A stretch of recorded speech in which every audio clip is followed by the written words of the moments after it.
We live in a world that hums with a constant, relentless motion. Picture the steady pulse of a city that never sleeps. The towering buildings like monuments to ambition, each one reaching for the sky. Feel the forward surge of the crowd, a river of faces flowing with an urgent purpose. Everyone on a race to somewhere important. We scroll through our lives on small, glowing screens, bearing witness to an endless parade of curated victories. The promotions earned, the dream homes purchased, the perfect holidays captured in perfect light. And in the quiet moments, a question can arise from the depths of our own heart. A gentle whisper beneath all the noise. Where are we all running to? And when will we ever truly feel that we have arrived?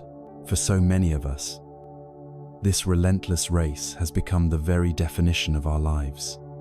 We chase the next milestone, the next goal, believing that it holds the secret key to our lasting contentment.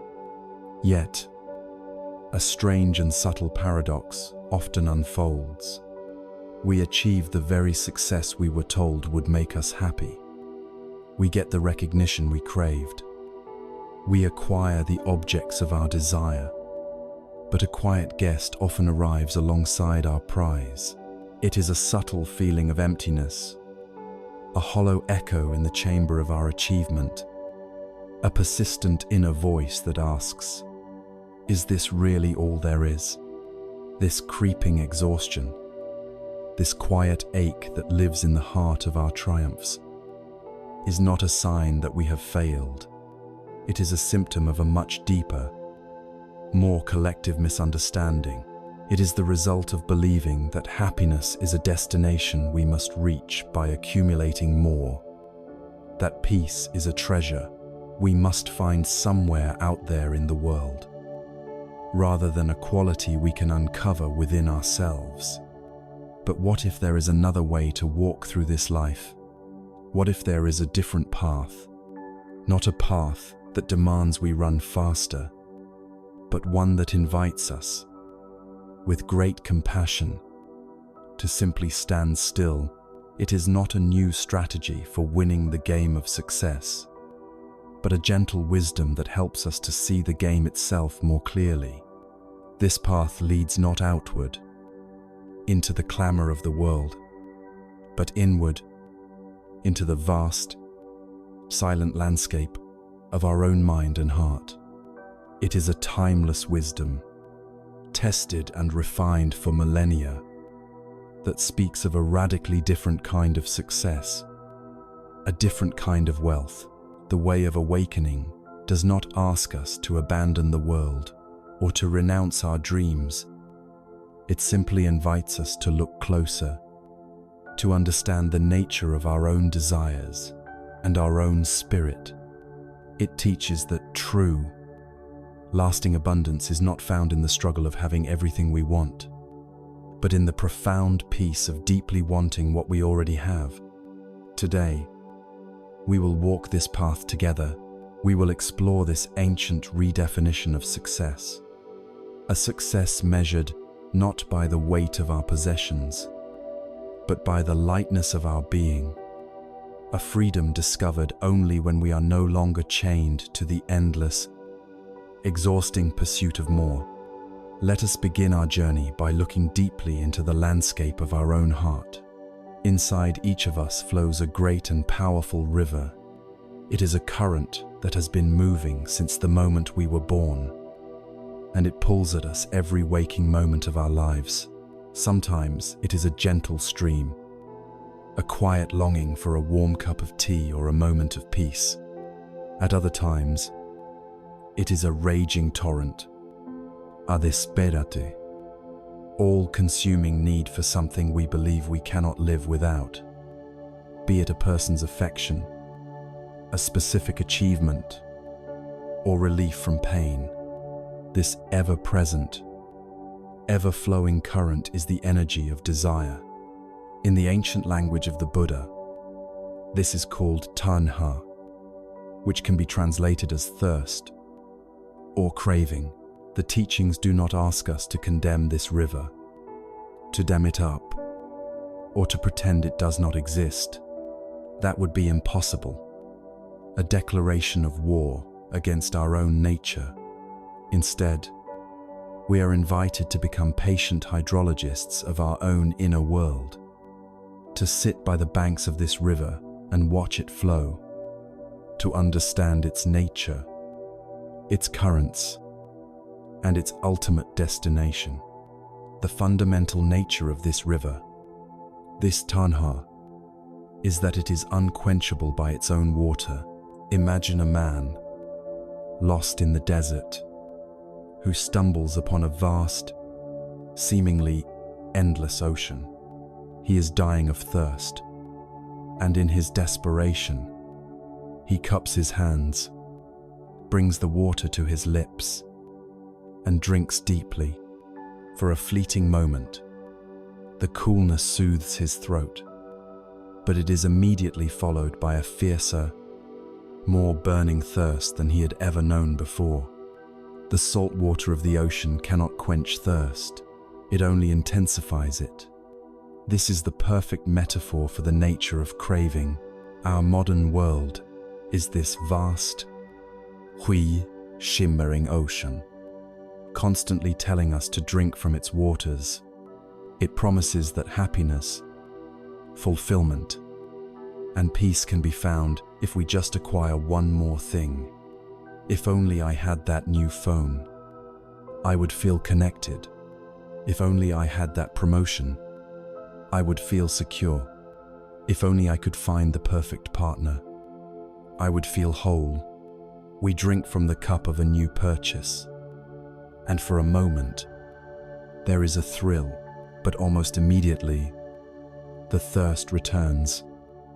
Now fixated on a new object, we drink from the cup of a career achievement, and for a brief time, we feel the validation, but soon our eyes are scanning the horizon for the next peak to conquer. We have been taught to believe that the solution to our thirst is to drink more, to add more, to acquire more. The profound wisdom of the Buddha suggests the opposite. The problem is not that we are thirsty. The problem is that we are drinking salt water. The first step to true freedom is to simply recognize the nature of the water we are trying to drink. To understand this river more deeply, we must learn to see its three main currents. Three distinct ways this thirst manifests in our lives. The first, and most obvious, is the craving for pleasant sensory experiences, known as kama tahna. This is the pull towards anything that pleases our five senses. It is the longing for the taste of a decadent dessert, the captivating beauty of a sunset, the feeling of soft linen against our skin, the sound of our favorite song, the alluring scent of perfume. These pleasures are not inherently bad or wrong. The world is full of beauty, and to appreciate it is a source of joy. The suffering, the dukkha, arises not from the pleasure itself, but from our clinging to it, our demand that it should last, and our desperate craving for it to be repeated. The dessert is finished, and we feel a pang of disappointment. The sunset fades to black, and we feel a sense of loss. The song ends, and the silence that follows feels empty. The energy of kama tanha keeps us in a state of perpetual seeking, always chasing the next sensory high, like a butterfly flitting from flower to flower, never truly resting, never truly satisfied, because the nature of sensory pleasure is that it is impermanent. It must fade, and in its fading, our clinging creates a shadow of discontent. The second current flows deeper and is far more powerful. It is the craving for being, for existence, known as bhava tanha. This is not just the desire for a pleasant feeling. It is the desire to be someone, to construct and solidify an identity, to carve out a permanent, important, and recognized space for ourselves in the world. This is the engine of modern ambition. It is the thirst to be seen as successful, intelligent, attractive, or righteous. It fuels our relentless drive for status, wealth, and fame, not just for the sensory pleasures they might bring, but for the story they allow us to tell ourselves about who we are. Bhavatana is the voice that whispers, "When I become a vice president, then I will be worthy." It is the thought, "When I have a family and a home, I will have truly arrived." It is the deep-seated need to build a solid, unchanging ego, a me that is stable and admirable. The suffering here is profound, because we are trying to build a permanent house on the shifting sands of an ever-changing reality. We tie our sense of self-worth to external conditions that are, by their very nature, unstable. When we receive praise, our ego inflates, and we feel a temporary high. When we face criticism or failure, our ego deflates, and we feel crushed. This craving for being keeps us living in the future, perpetually striving to become something more, something better. And in doing so, we miss the only life we ever truly have, which is the life that is unfolding in this very moment. The third current is the dark shadow of the other two. It is the craving for non-existence, for annihilation, known as Vibhava Tana. If the first two currents are about pulling things toward us, this one is about violently pushing them away. It is the intense desire for an unpleasant experience to cease. It is the anger that boils up when we are stuck in traffic, the raw frustration we feel towards our own perceived flaws, the desperate wish for a painful feeling like anxiety or grief to just disappear. We believe that our suffering is caused by the unpleasant thing, and so we generate aversion and hatred towards it. We crave a reality where it does not exist, but this pushing away, this aversion, is just another form of thirst. It is a craving for a different present moment. By fighting reality, we create even more tension and suffering within ourselves. We add a second arrow of our own making to the first arrow of the unpleasant experience. The headache is the first arrow. The anger and frustration about having a headache is the second. Self-inflicted arrow, Vibhava Tanha, is the energy of resistance. And as we resist life, we exhaust ourselves, unable to see that the very object of our aversion, when met with mindfulness and acceptance, could be our greatest teacher. So must we then live a life devoid of all desire, a life of grey apathy? Not at all. The teachings make a critical distinction between two kinds of wanting. What we have been describing is tanha, the feverish, clinging thirst rooted in a sense of lack. But there is another kind of desire, a wholesome and skillful energy known as chanda. Chanda is the desire to act, to create, to learn, to grow, to walk a path. It is the joy in the effort itself, rather than a desperate clinging to the outcome. The aspiration to become a doctor to help the sick is rooted in chanda.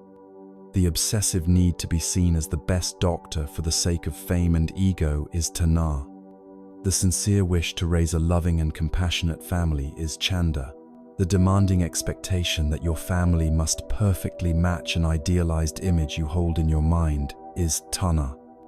The motivation to sit down and meditate, to understand your own mind, is chanda.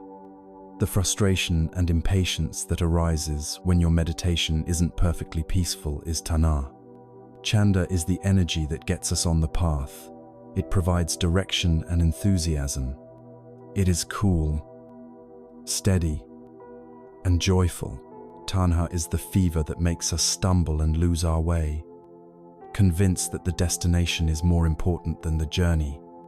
And so we find ourselves back at the riverbank, looking at this great river of desire within. We now see that its water is salt water, incapable of quenching our thirst.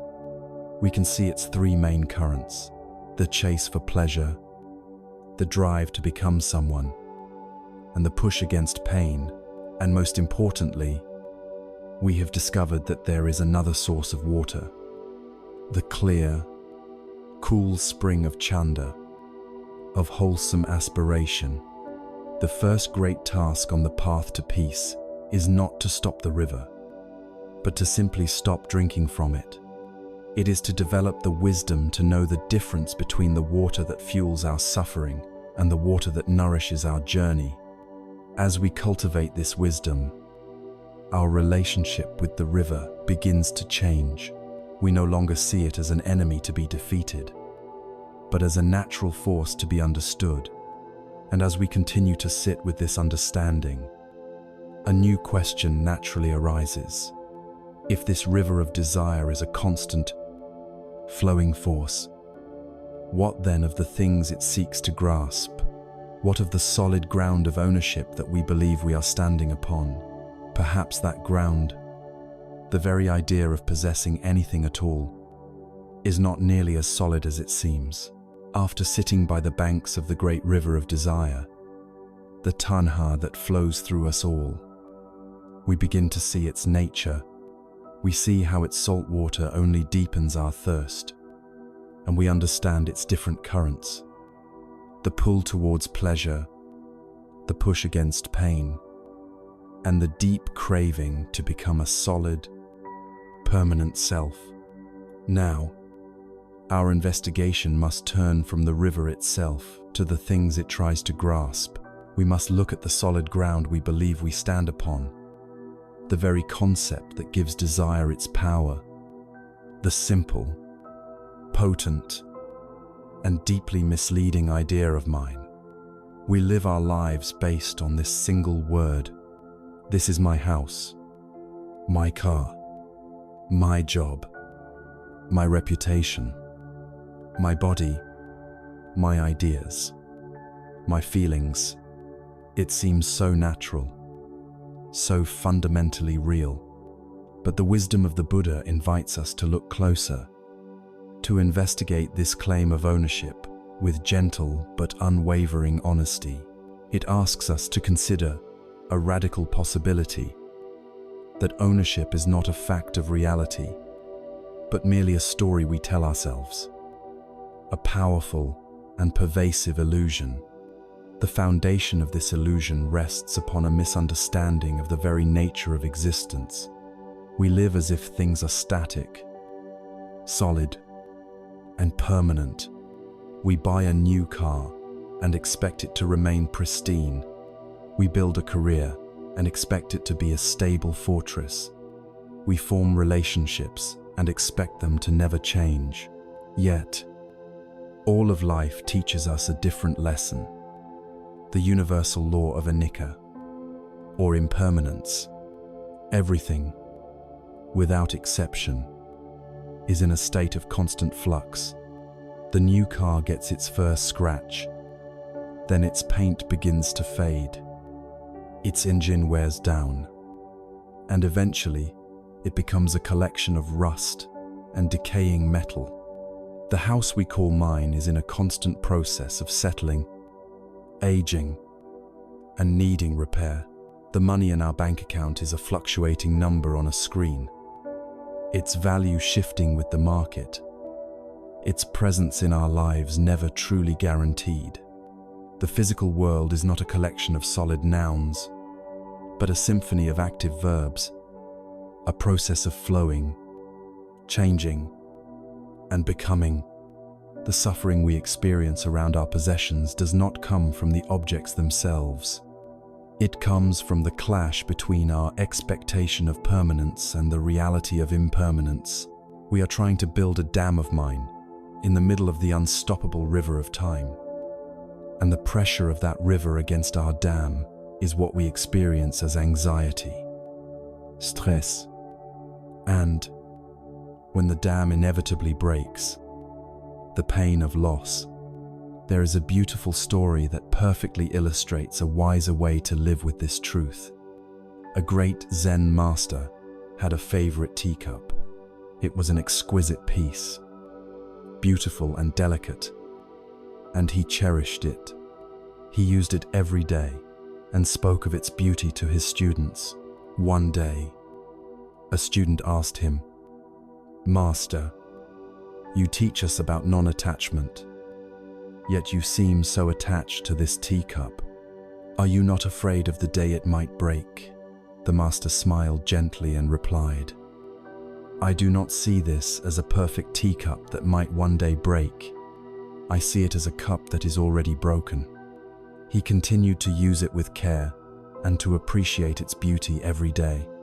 Many months later, a student accidentally knocked the cup from a shelf, and it shattered into 100 tiny pieces. The students were horrified, expecting the master to be angry or upset.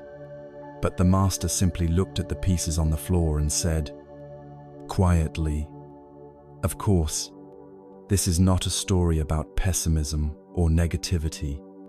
It is a story about profound wisdom. To see the cup as already broken is not to diminish its value, it is to enhance it. It allows for full and total appreciation in the present moment. Free from the poison of fear, the master could love the cup completely precisely because he was not clinging to the illusion of its permanence. He had let go of it in his heart long before it broke in his hands. This is the practice of living with impermanence, to hold all of our possessions, our relationships, and our experiences with this same light touch, appreciating them fully for the time they are with us, while understanding that their nature is to change and pass away. This inquiry becomes far more personal and profound when we turn it away from external objects and toward ourselves. Let us ask the question, this body that you inhabit, is it truly yours? We say, my body. We feed it, we clothe it, we exercise it, and we try to keep it safe. But can you command your body not to age? Can you order a cut not to scar? Or your hair not to turn grey? Can you forbid a virus from entering or a disease from developing within its cells? The breath enters and leaves your lungs without your conscious command. Your heart beats, your cells divide, and your food digests according to laws far older and more powerful than your personal will. This body is more like a temporary vehicle that we have been loaned for this journey of life. It is a miraculous, complex ecosystem, a temporary collection of elements borrowed from the earth, the sun, and the sky. To see the body not as a possession to be controlled, but as a precious vehicle to be cared for, changes everything. We can move from a relationship of ownership and control to one of stewardship and kindness.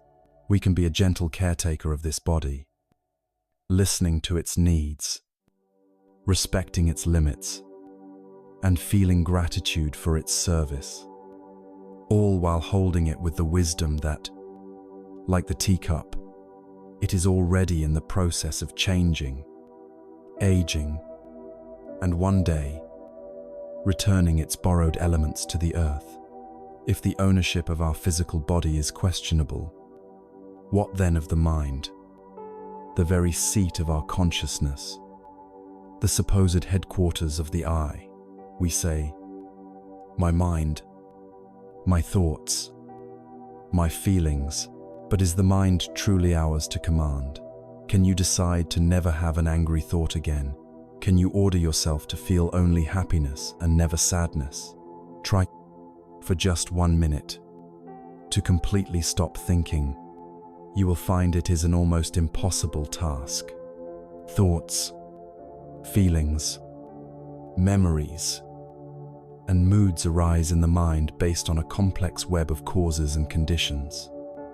Just like clouds forming in the sky, a harsh word from someone plants a seed, and a cloud of anger forms, a beautiful song play, and a cloud of joy drifts by. A memory from the past is triggered, and a cloud of sadness appears. The great spiritual insight is to realize that you are not the clouds. You are the sky. The sky of awareness is vast, open, and untouched by the clouds that pass through it. The sky does not cling to the beautiful, fluffy white clouds or try to push away the dark, stormy ones. It allows them all to come and go. The practice of mindfulness is the practice of becoming the sky, of witnessing the weather patterns of our own mind without identifying with them, without claiming them as mine. When we can see a thought of anxiety simply as anxiety is here, rather than I am anxious, a profound space of freedom opens up.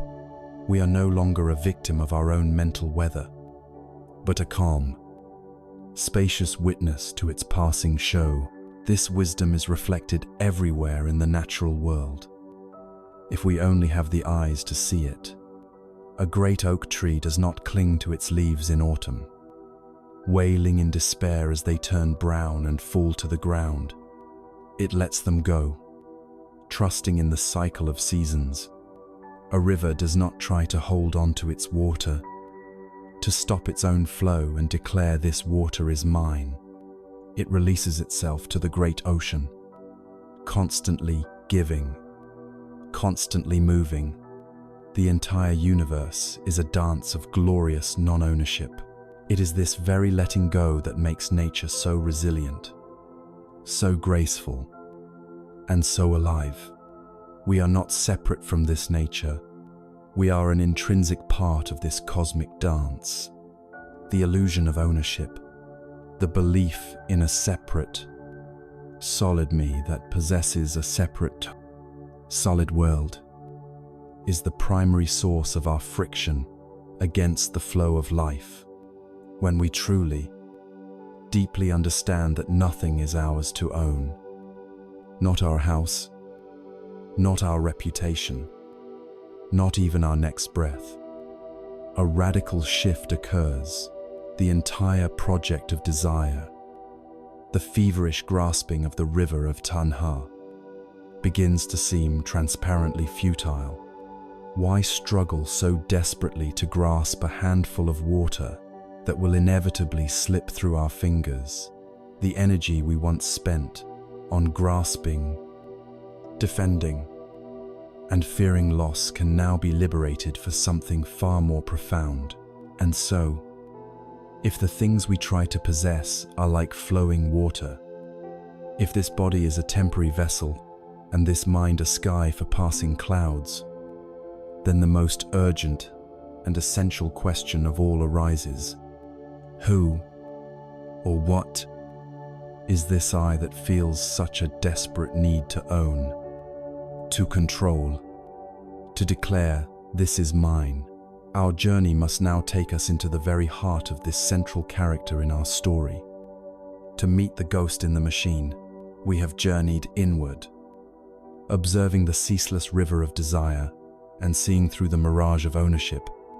We have held our most prized possessions, our very bodies and even our minds, up to the light of inquiry, only to find that they are not solid things we own, but transient processes we experience.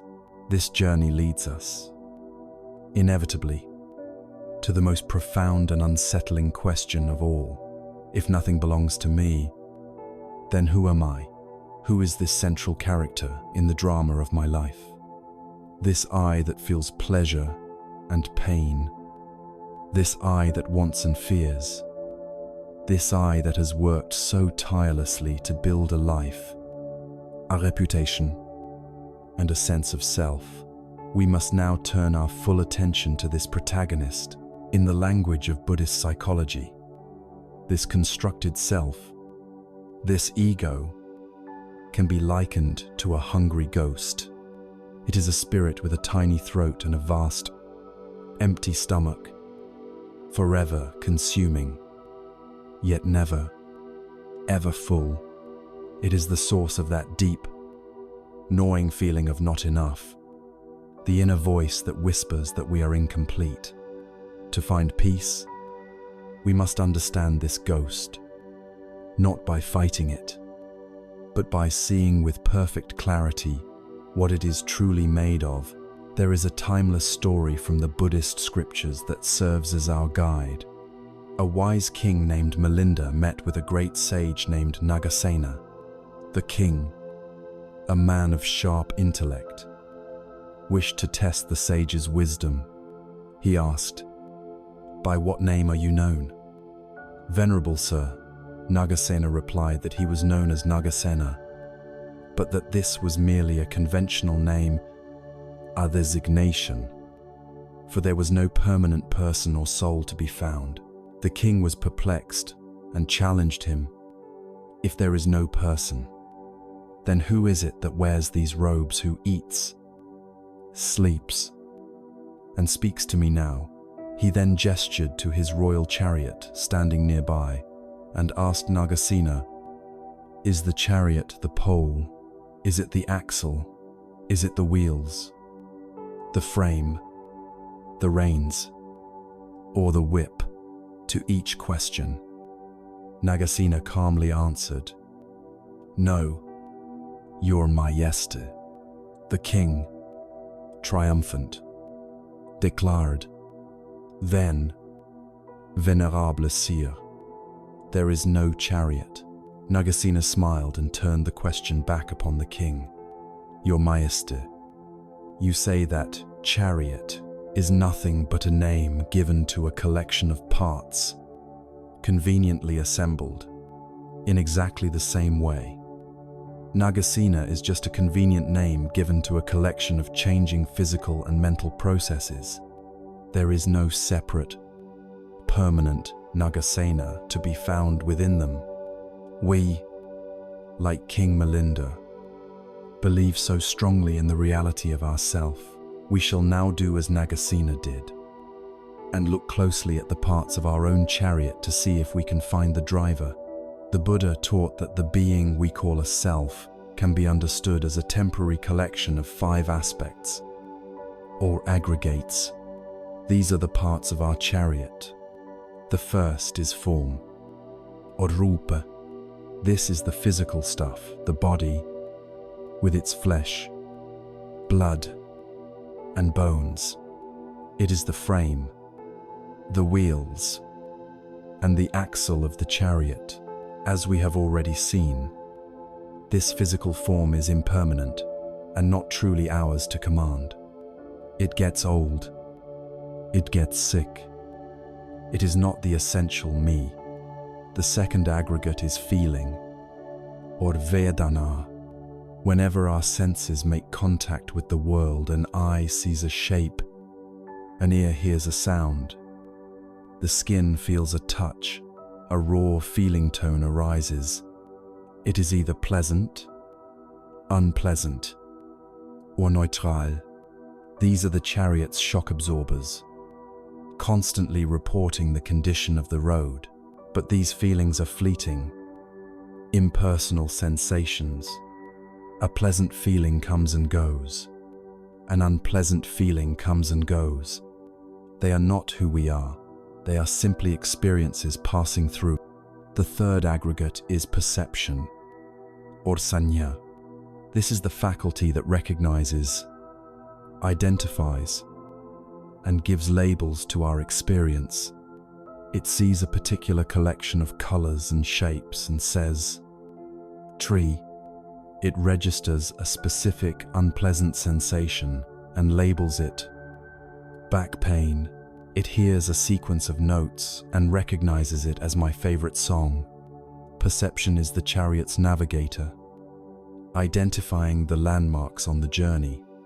It's an essential function, creating a coherent world for us to navigate. But it is a process, not a person. The fourth, aggregate, and this is perhaps the most important one, is mental formations, or samkara. This is a vast category that includes all of our thoughts, opinions, beliefs, biases, prejudices, intentions, and habits. It is the storyteller in our head, the voice that is constantly narrating our life. This is the driver of the chariot, the one with all the plans and opinions, the one who says, "I hate this traffic. I need to get ahead of that other chariot. Everyone will surely admire my magnificent chariot when I finally arrive at my destination." It is this churning, conditioned, chattering mind that we most mistake for our true self. We believe we are the storyteller, when in reality, we are simply witnessing a story being told. A story conditioned by our past, our culture, and our habits. The fifth and final aggregate is consciousness, or vijnana. This is the fundamental capacity of awareness itself. There is eye consciousness that knows it is seeing, ear consciousness that knows it is hearing, and mind consciousness that knows a thought is present. It is the light from the chariot's lantern, which illuminates the road, the parts of the chariot, and the driver's own commentary. But even this awareness, this knowing, is not a solid, continuous self or soul. It is not a permanent light bulb. It is more like a flickering flame. It arises only in dependence upon conditions. Eye consciousness arises only when there is an eye and a visible form. It is not a thing in itself, but a momentary event of knowing. So we have looked at all the parts of the chariot, the form, the feelings, the perceptions, the mental formations, and the consciousness, and like King Melinda, we must conclude that the self is not found in any single part. Self is simply the convenient name we give to this ever-changing, interacting combination of processes. So if the self is not a solid thing, how does it maintain its powerful illusion? What does this hungry ghost feed on to sustain itself? It feeds on one thing above all else: comparison. The ego, the constructed I, defines itself not by what it is, but by how it measures up to others. Its entire existence is relational. I am taller than him. She is more successful than me. My political opinion is more intelligent than theirs. My suffering is greater than your suffering. This endless measuring is the source of pride, jealousy, envy, and insecurity. Our modern world, and especially the world of social media, is a supercharged engine for this process. We scroll through a carefully curated highlight reel of other people's lives, and the hungry ghost of the ego begins its feast of comparison. Inevitably finding itself wanting, it feels a pang of envy at a vacation photo, a surge of inadequacy at a promotion announcement, a flash of judgment at someone's opinion. This constant act of comparing, of solidifying the I by setting it against a you, is a recipe for perpetual dissatisfaction. The path to freedom, then, is not to try and attack or destroy this ego. You cannot destroy what was never truly there to begin with. The path is to simply stop feeding it. The practice is to use our mindfulness to observe the ego's machinations without buying into its stories. When the thought "I am better than them" arises, we don't need to suppress it or feel guilty about it. We can simply see it with clarity. This is pride arising. This is the ego wanting to feel superior. We see it as just another mental formation, another cloud passing in the sky of our awareness. When the hungry ghost shows up at our door, begging for the food of validation or the nourishment of being right, we don't have to slam the door in its face. We can just sit quietly and watch it. With compassion, we can see its hunger and its suffering, but we withhold the one thing it needs to survive our belief. In the moment, we see a thought of I, me, or mine as just a thought, and not a command or an ultimate truth. We are free. The self we have spent our entire lives building, polishing, and defending turns out to be very much like King Melinda's chariot. It is a useful convention for navigating the world, but it is not a solid and dependent entity. It is an assembly of parts, a process in motion. The hungry ghost of the ego is a phantom, an illusion sustained only by the fuel of our own unquestioning attention. When we withdraw that fuel, when we stop feeding it with comparison and identification, it naturally loses its power over us. Seeing through this illusion can be profoundly liberating, but it can also be disorienting. A sense of groundlessness may appear. If I am not my body, not my feelings, not my thoughts, not this striving ego, then what is left? This feeling of groundlessness is not a void to be feared. It is the wide open space of freedom, and to learn how to stand, to walk, and to dance in this new freedom, we need a new kind of anchor. We need an anchor that roots us not in the fiction of a separate self, but in the vibrant reality of the present moment. Our journey must now turn from the vital work of deconstruction to the joyful work of cultivation, to the gentle, unwavering, and transformative practice of mindfulness. We have journeyed deep into the architecture of the self, dismantling it piece by piece, only to find that there is no solid, separate architect to be found. We have seen that the I we work so hard to defend is like a chariot, a useful collection of changing parts, but with no permanent driver inside. This realization, this glimpse into the truth of no self, or anatta, is profoundly liberating. Yet, it can also feel like the ground has vanished from beneath our feet. If I am not my thoughts, not my body, not my story, then what am I? Where do I stand in this newfound space of groundlessness? We can feel adrift, lost on a vast and stormy sea. It is precisely here, at this critical juncture, that the teachings of the Buddha offer us not a new ground to stand on, but a powerful anchor that allows us to find stability right in the midst of the moving waves. This anchor is the practice of mindfulness, or sati. It is the simple, radical, and life-altering art of paying attention. Before we drop this anchor, we must first clear away some of the tangled nets of misunderstanding that surround this ancient practice. For many, the word meditation conjures images of an impossible task to sit perfectly still and force the mind to become a blank, empty void. We try for a few minutes, and our mind, instead of becoming quiet, seems to erupt in a volcano of thoughts, plans, memories, and worries. We then conclude, I can't do this. My mind is just too busy.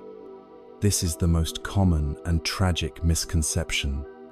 A busy mind is not a barrier to mindfulness.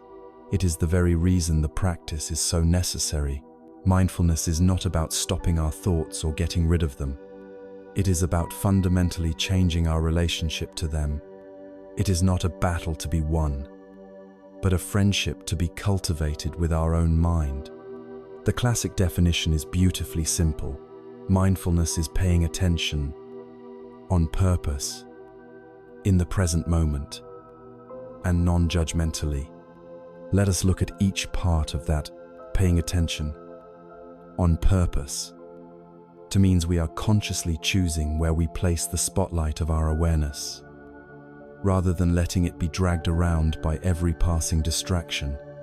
In the present moment means we are anchoring ourselves in the only time that is ever real, the here and now, rather than being lost in regrets about the past or anxieties about the future.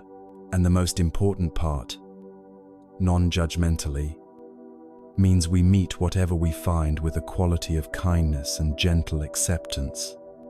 It is the practice of observing our own life unfold, within and without, with the impartial, loving curiosity of a wise scientist.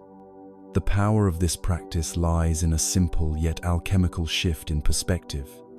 Ordinarily, we are completely lost inside our experiences.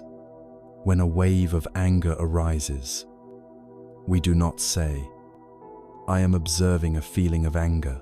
We say, "I am angry." We become the anger.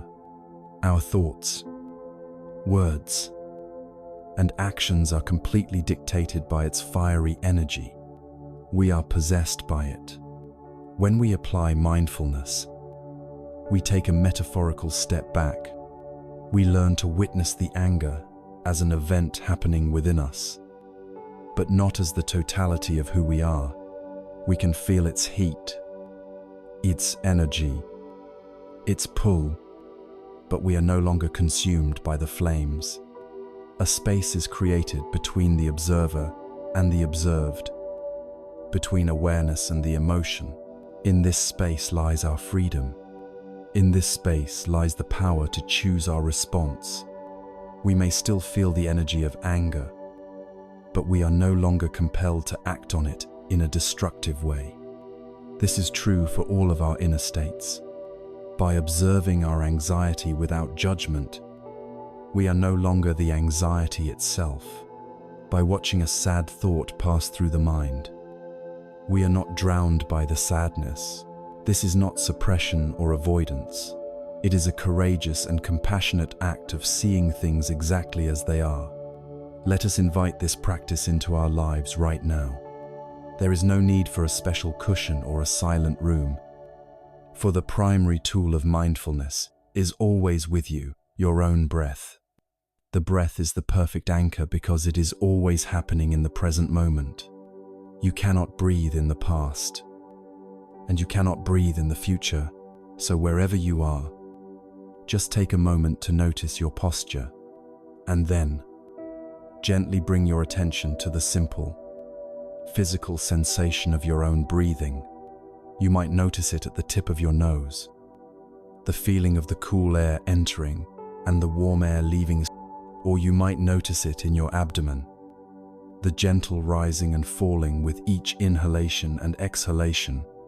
Your only task is to rest your attention there, as gently as a butterfly resting on a flower. Now, inevitably, your mind will wander. A thought will arise. A sound will distract you. A plan for the future will pull you away.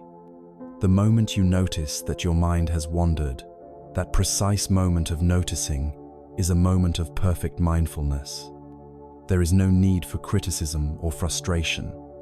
You have not failed. The practice is not to have a mind that never wanders. The practice is in the gentle and kind act of returning over and over again. Each time you notice you've been lost in thought, you can smile softly to yourself and, with infinite patience, gently guide your attention back to the physical sensation of the breath. This return is the core of the practice. It is a push-up for the brain, strengthening the muscle of attention and, more importantly, the heart muscle of kindness toward yourself. Imagine a tightrope walker, balanced on a thin wire strung high above the ground. The crowd below is a blur of noise and color. The destination platform seems miles away. To make this perilous journey, the walker cannot be thinking about the step she just took, for that is the past. She cannot be fixated on reaching the end, for that is the future. Her very life depends on her ability to place her full, undivided attention in the present moment, on the feeling of the rope beneath her foot, on the subtle sway of the wire, on the constant, tiny adjustments of her own body. This total presence is not a mystical state, it is a practical necessity for staying balanced. Our life is this tightrope.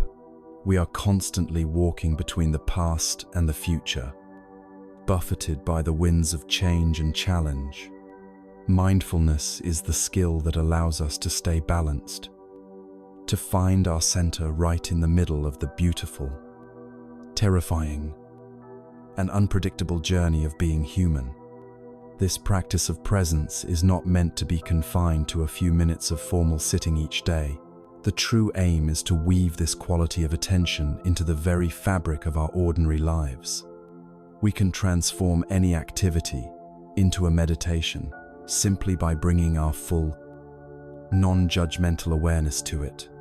Consider your first cup of coffee or tea in the morning.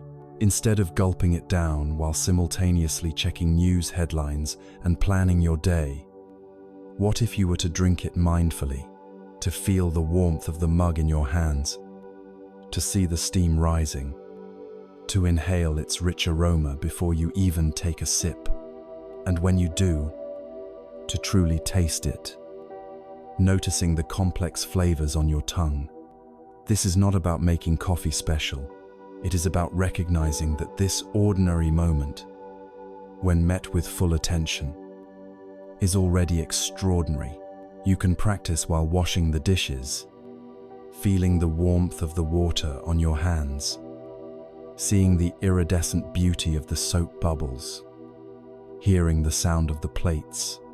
You can practice while walking, feeling the solid contact of your feet upon the earth with each step, a simple act that can connect you to the planet and to your own body.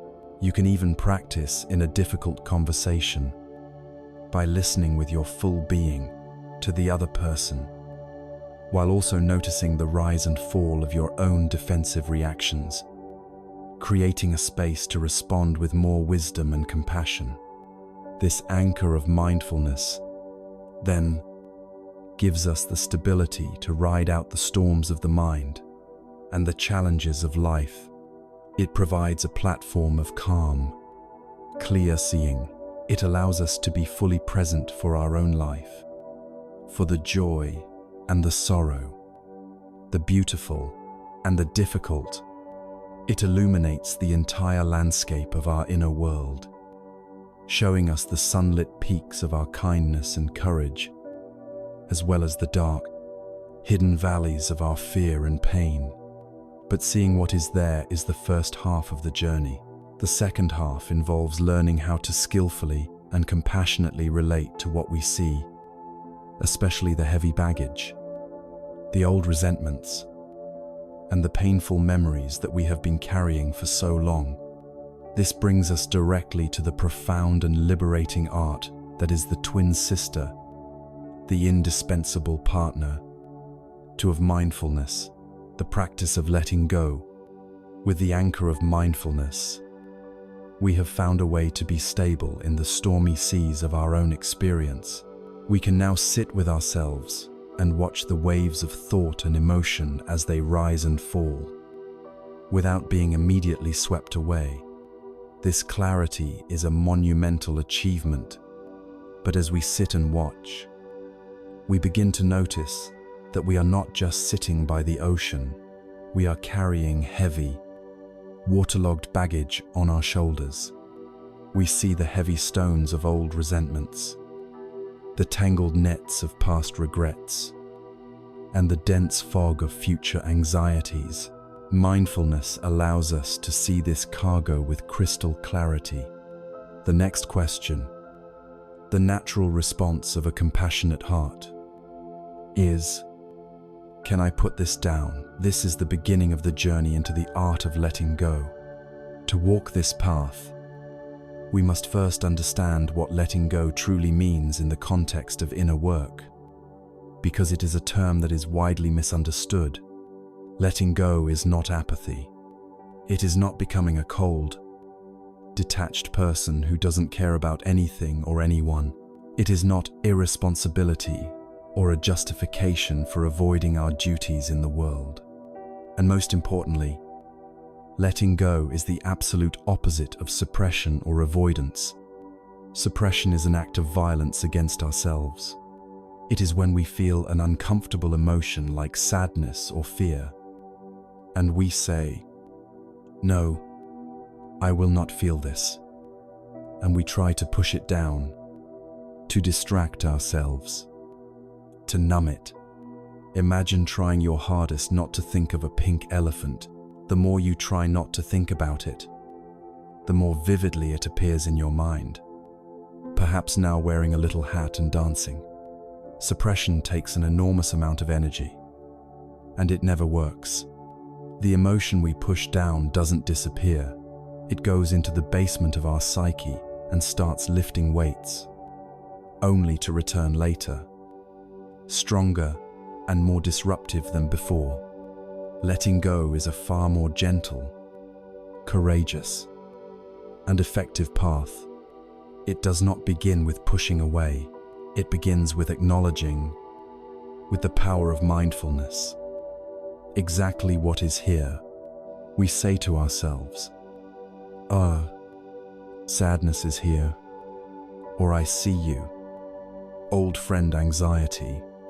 We allow the feeling to be present, without judgment, and then, from that place of clear seeing, we consciously release our mental clinging to it. We let it be, and in letting it be, we allow it to move on in its own natural time. There is a classic Zen story that brilliantly captures the essence of this practice. Two monks, one senior and one junior, were on a long journey. They came to a river where the bridge had been washed away.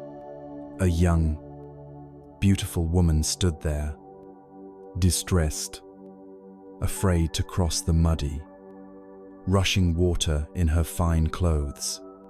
Without a word, the senior monk walked over to her, lifted her into his arms, carried her across the river, and gently set her down on the other side. She thanked him, and he simply nodded and continued on his way. The junior monk followed, his mind in a state of turmoil. He was shocked and outraged.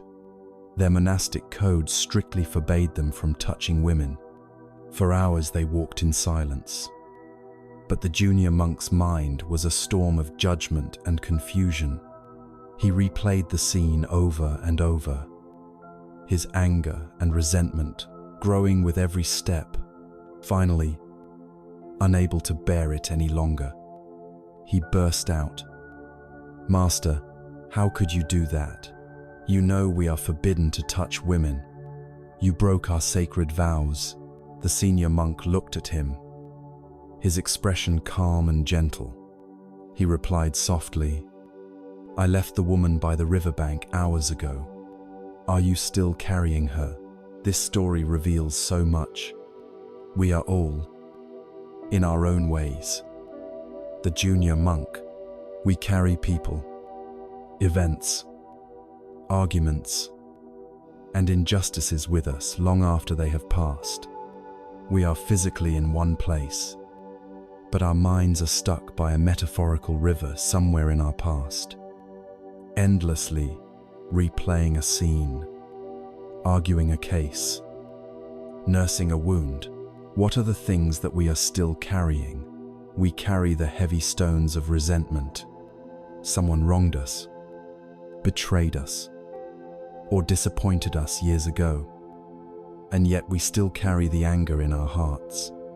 Holding on to anger is like grasping a hot coal with the intent of throwing it at someone else. You are the one who gets burned.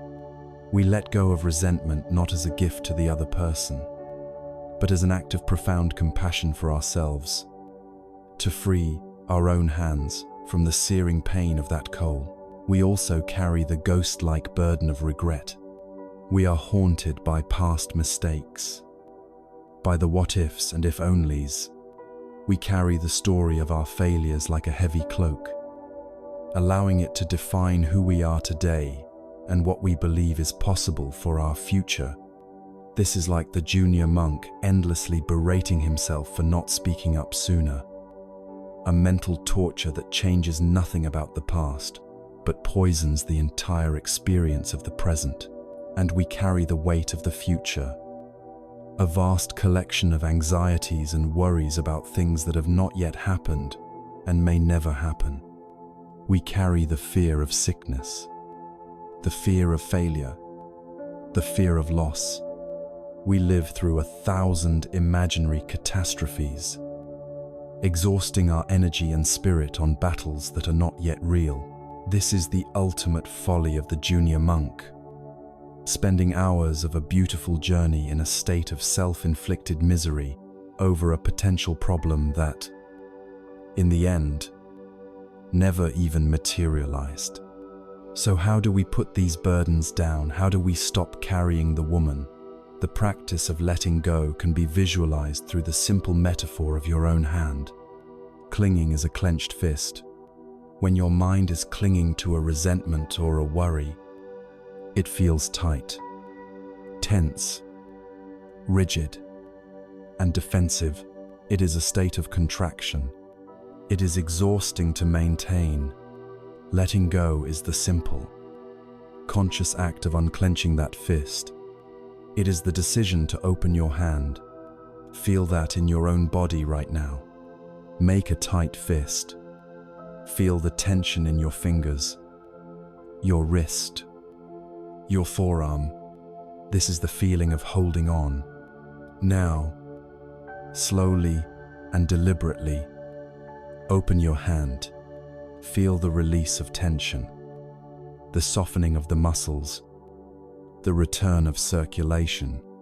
This is the feeling of letting go. It is not passive. It is an active choice to release the tension. When the hand is open, it has not lost anything. It has gained freedom. It is now free to receive, to create, to hold something else gently, or to simply rest. Letting go, mentally and emotionally, is this continuous practice of noticing the clenching of the mind and gently, deliberately, choosing to open it. This gentle opening cannot be achieved through sheer force of will. The secret ingredient that makes letting go possible is self-compassion. If you try to command yourself, let go of this anger, stop being anxious, you will likely fail, because you are creating another internal battle. You are judging yourself for having the feeling in the first place. A more skillful path is to first bring kindness to the pain of holding on. When you notice you are carrying the hot coal of resentment, you can say to your own heart, "This is so painful. It hurts so much to carry this anger. This is suffering." You acknowledge your own pain with the tenderness you would offer a dear friend. From that space of compassion, a genuine wish can arise. May I be free from this burden. May I be able to put this down. This compassionate wish is what softens the fist. The letting go is not an act of willpower. It is a natural consequence of caring for your own well-being. You put the hot coal down, not because you are supposed to, but because you no longer wish to be burned. You leave the woman at the riverbank because you recognize the immense and unnecessary suffering involved in carrying her any further on your journey. Mindfulness is the light that shows us that we are still standing by the river, carrying a heavy burden. Letting go is the compassionate wisdom that gives us the permission and the courage to finally set it down and walk on, unencumbered and free. It is not about forgetting the past or being naive about the future. It is about refusing to allow them to imprison our present moment, with mindfulness as our light to see, and letting go as our courage to release. We now possess the fundamental tools for inner freedom. But how do these profound inner practices translate into our everyday choices and behaviors, especially in a world that constantly encourages us to grasp, to acquire, to hold on? Let us now bring this light of awareness and this spirit of release to one of the most powerful forces in our modern world, our relationship with material things and the endless cycle of consumption. Having learned to put down the heavy burdens of the mind through the gentle art of letting go, we begin to feel a new sense of inner spaciousness. The cluttered attic of our psyche, filled with old resentments and dusty fears, starts to clear out. But as we look around this newfound inner space, we might notice that our outer world is often a perfect reflection of our inner state.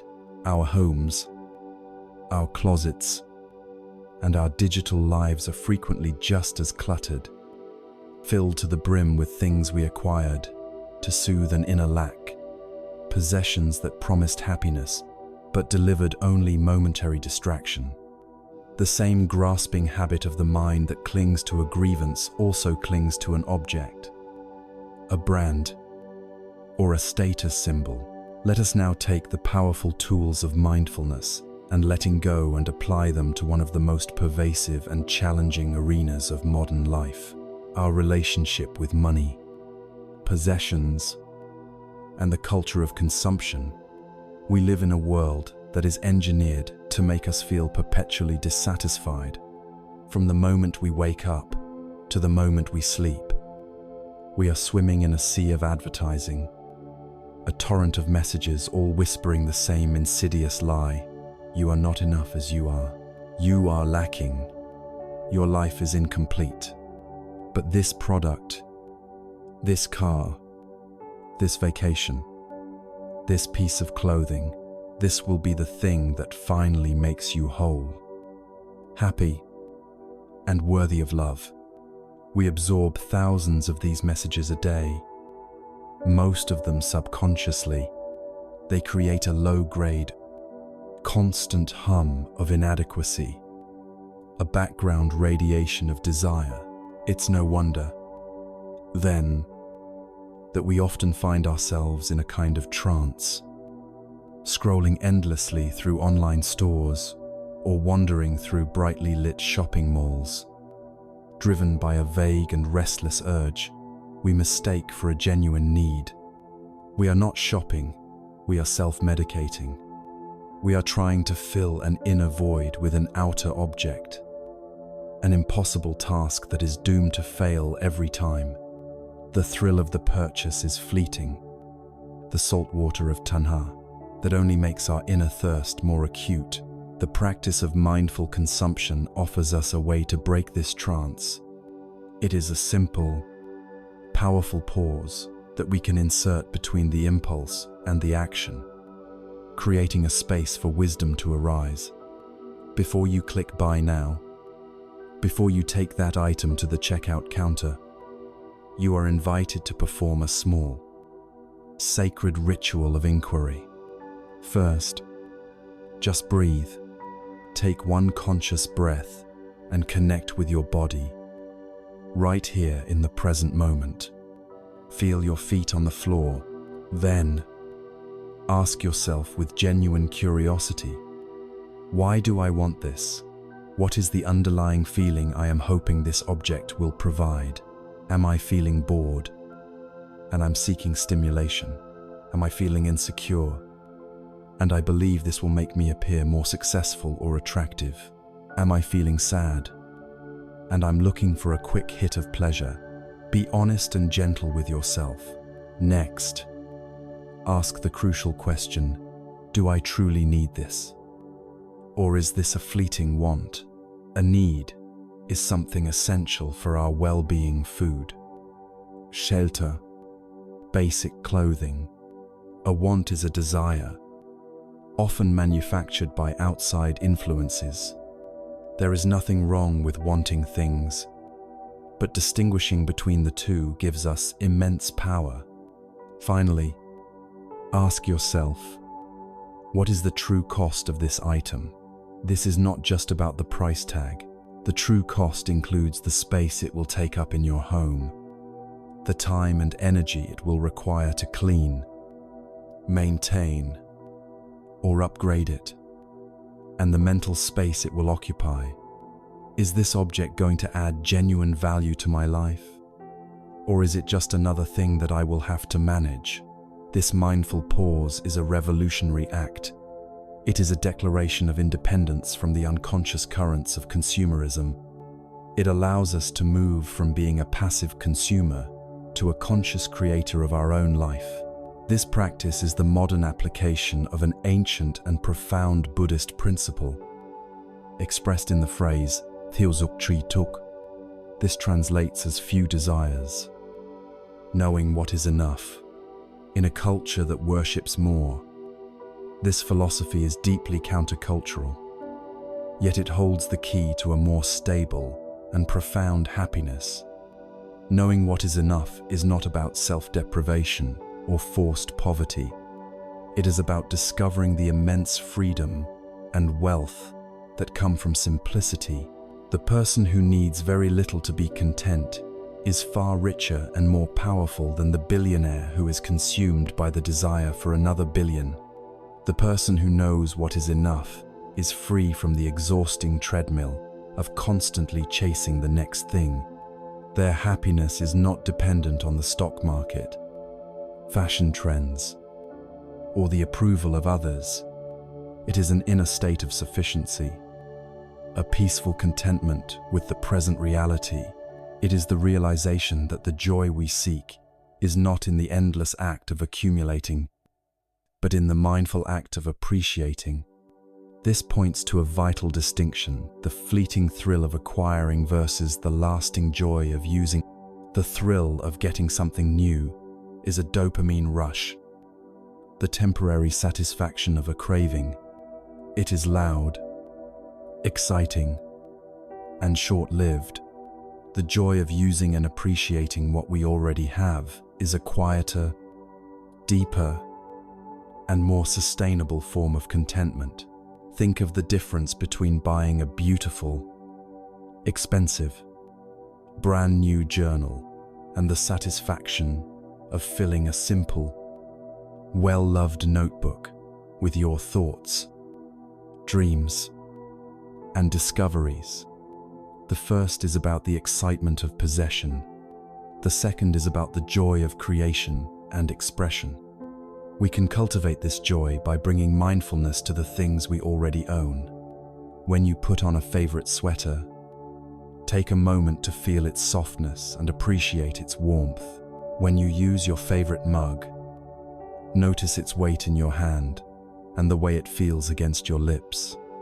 By infusing our daily interactions with our possessions with this quality of grateful attention, we fall back in love with what we have, and the constant, nagging desire for more begins to fade away. This ancient wisdom finds a powerful echo in the modern movement of minimalism. Minimalism is not about sterile, white-walled rooms or owning a specific number of things. It is a practical, spiritual path of intentionally living with only the things that we truly need or deeply love. The process of becoming a minimalist is itself a profound meditation on attachment and letting go. It involves going through every single object we own and asking, does this serve a vital purpose in my life? Or does it bring me genuine joy? For everything else, we practice letting go. This can be challenging. We confront our attachment to past identities. But I used to be a person who needed this. our fear of future lack. What if I need this someday? And our sentimental clinging. But as we move through the process, thanking each object for its service, and then releasing it, something remarkable happens. The before picture is a home cluttered with years of unconscious accumulation. It is a state of low-level stress, of not being able to find things, of visual noise that agitates the mind, of financial pressure to maintain and store it all. The after picture is one of physical and mental spaciousness, the feeling of walking into a room that contains only what is essential and beautiful is one of palpable peace. This physical lightness translates directly into mental clarity, with fewer possessions to manage. We reclaim our most precious resources, our time, our energy, and our money. We are no longer working long hours to buy things we don't need to impress people we don't know. We have the freedom to invest in what truly nourishes the human spirit: relationships, experiences, learning, creativity, and service to others. This art of enough is the path to discovering an incorruptible form of wealth, the wealth of a calm mind, a free heart, and a life aligned with our deepest values. By learning to find sufficiency within, we reclaim our sovereignty from a marketplace that profits from our self-doubt. We discover a richness that can never be bought or sold. But as we stand in our newly spacious home and our newly spacious mind, we may notice that the grasping habit of the ego has not vanished completely. It has simply sought a new, more subtle object for its clinging.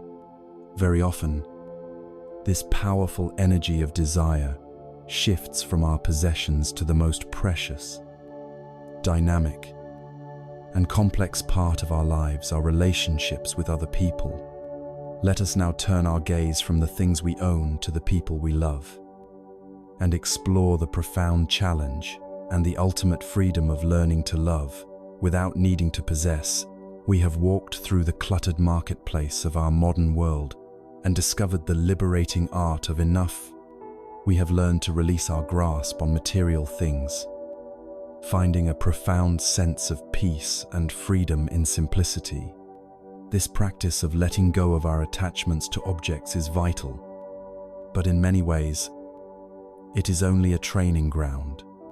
Now, we must turn this lens of inquiry toward the most complex, most rewarding, and often most painful area of our lives, our relationships, the same ego that whispers, "If I only had that car, I would be happy," uses a far more seductive and powerful voice when it comes to people. It whispers, "If I only had this person's love, I would be whole. This person belongs with me."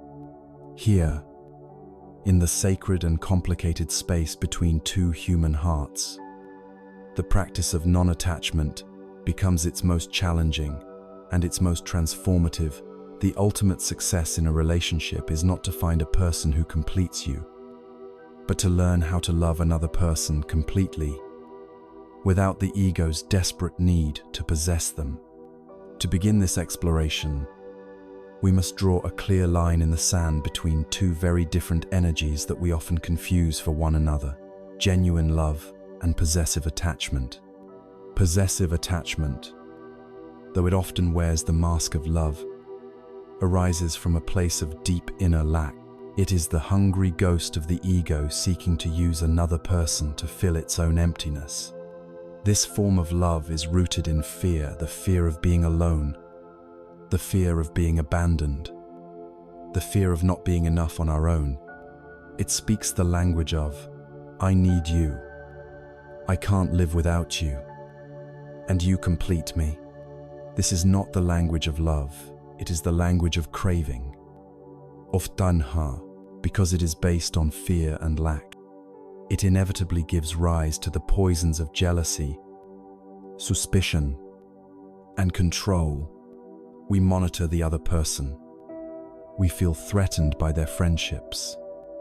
We resent their independence. We are not loving a free human being. We are guarding a possession that we are terrified of losing.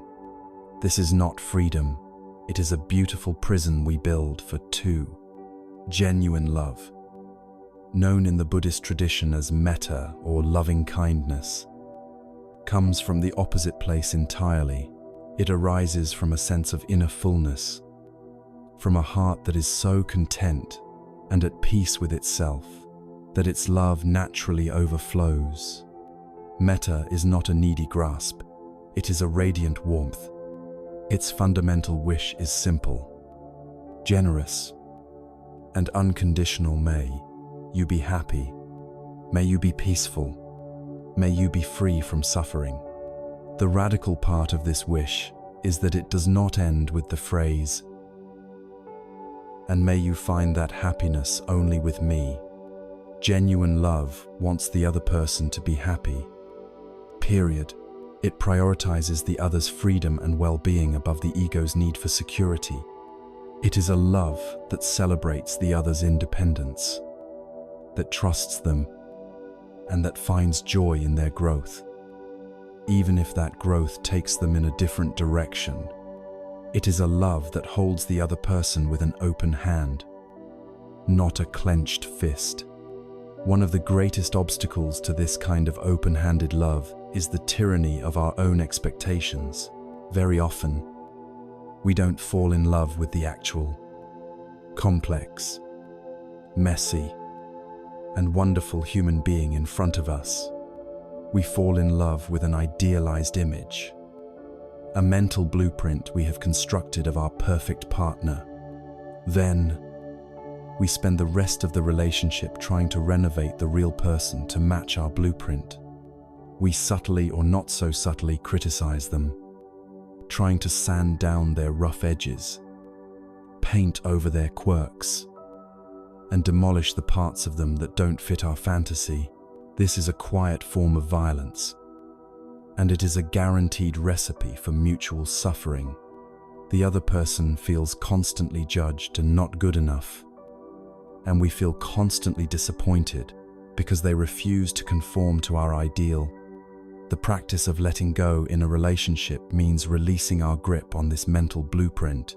It means having the courage to burn the fantasy and meet the real person who is with us in the present moment, accepting and loving them for who they are, not for who we wish they would be. The great Zen master Thich Nhat Hanh offered a beautiful metaphor for how to practice this kind of constructive love. He taught that within every person, there are many different kinds of seeds. We all have the seed of anger, the seed of jealousy, and the seed of fear. We also all have the seed of joy, the seed of compassion, and the seed of wisdom. These are our flowers and our weeds. True love, he said, is the art of selective watering. An unskillful partner is one who, through their words and actions, constantly pours water on the seeds of anger and insecurity in the other person, causing those weeds to grow strong. A skillful partner, a true friend on the path, is one who makes a conscious effort to water the flower seeds. They use their words to acknowledge the other's strengths. They use their attention to celebrate the other's joys. They create a safe and nourishing environment where the beautiful qualities within the other person can blossom. This is not about ignoring the difficulties or pretending the weeds don't exist. It is about consciously choosing to invest our energy in what is wholesome and beautiful, in ourselves and in the one we love. This kind of conscious gardening in a relationship requires two essential tools. The first is deep listening. This is not the ordinary listening we do while simultaneously planning our response, checking our phone, or judging what the other person is saying. Deep listening is an act of total presence. It is listening with only one purpose: to help the other person suffer less. We offer them the rare and healing gift of our full, non-judgmental attention. We set aside our own agenda, our own need to be right, and we create a safe space for them to empty their heart. We don't interrupt. We don't offer unsolicited advice. We simply listen. This quality of listening can be more healing than any words we could ever say. The second tool is loving speech. This is the natural partner to deep listening. It is speech that is both truthful and kind. It avoids the language of blame and accusation, like you always, or you never. Instead, it uses the language of personal feeling and responsibility, such as, when this happens, I feel. Loving speech builds bridges. It doesn't erect walls. It aims to communicate our truth in a way that the other person can actually hear, a way that inspires understanding rather than defensiveness. It is speech that is intended to heal, not to wound. Even with these tools, conflict is an inevitable part of any real relationship, but from a mindful perspective, conflict is not a disaster. It is a mindfulness bell. It is a signal, an opportunity for practice. When a disagreement arises and we feel the heat of anger or the sting of hurt, the practice is to resist the powerful urge to immediately attack or blame the other person. The first step is to turn the light of awareness inward. What is happening inside me right now? What old wound is being touched? What fear is being triggered?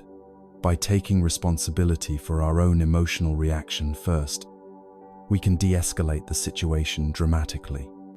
Instead of a battle between two egos, the conflict can become a shared exploration. It becomes an opportunity for us to understand our own triggers and to communicate our needs to our partner more clearly and kindly. True success in a relationship, then, is not measured by a lack of conflict, but by the kindness, respect, and wisdom with which we navigate the challenges together. It is about creating a partnership where two free individuals are committed to supporting each other's journey toward greater freedom, to love without possessing, to listen without judging, and to consciously water the flowers of goodness in another person. This is the highest art form. When we practice loving another person in this way, we are training our hearts in the profound skill of acceptance. This training prepares us for our relationship with the biggest, most unpredictable, and most challenging partner of all life itself. We must now learn how to bring this same open-hearted, non-possessive, and compassionate attitude to the inevitable ebb and flow of existence, to the universal and undeniable truth of impermanence. Having learned to approach our relationships with the open hands of non-possession, we train our hearts in the profound art of acceptance. We learn to water the flowers of goodness in others and to meet them as they are, not as we wish them to be.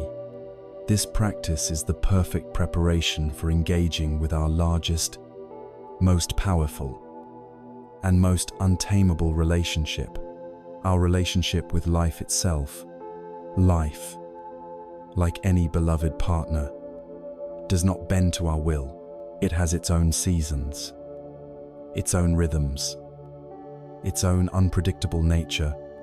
We spend so much of our energy trying to control it, to force it into the neat blueprint of our plans and desires. This struggle, this resistance against the fundamental nature of reality, is the primary source of our deepest anxieties. The Buddha's teachings offer a path to peace, not by giving us better tools to control life, but by helping us to understand and embrace its most essential characteristic, the universal truth of impermanence, of anicca. Let us consider the life of a flower. This is one of nature's most eloquent teachings on impermanence.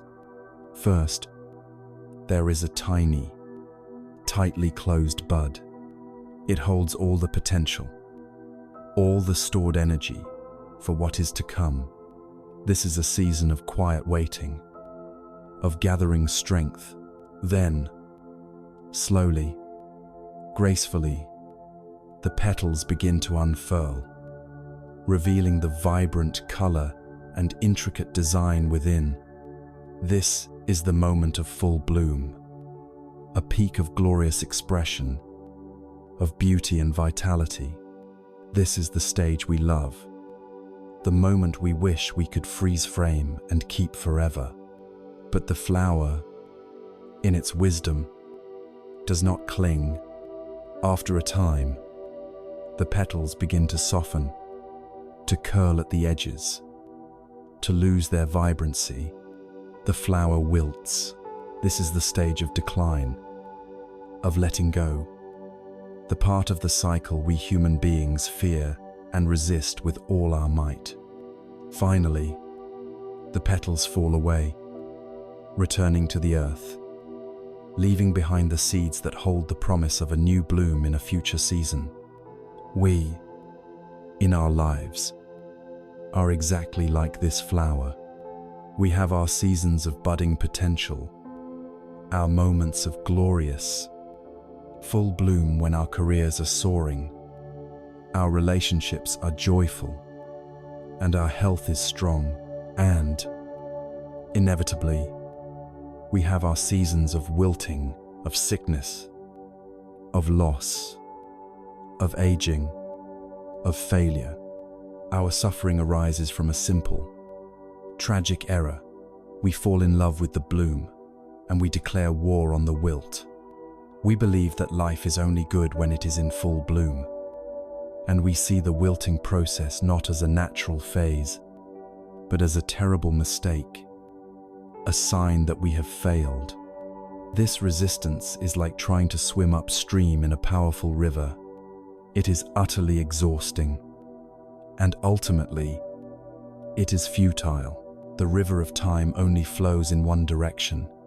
The path to peace does not lie in fighting the current.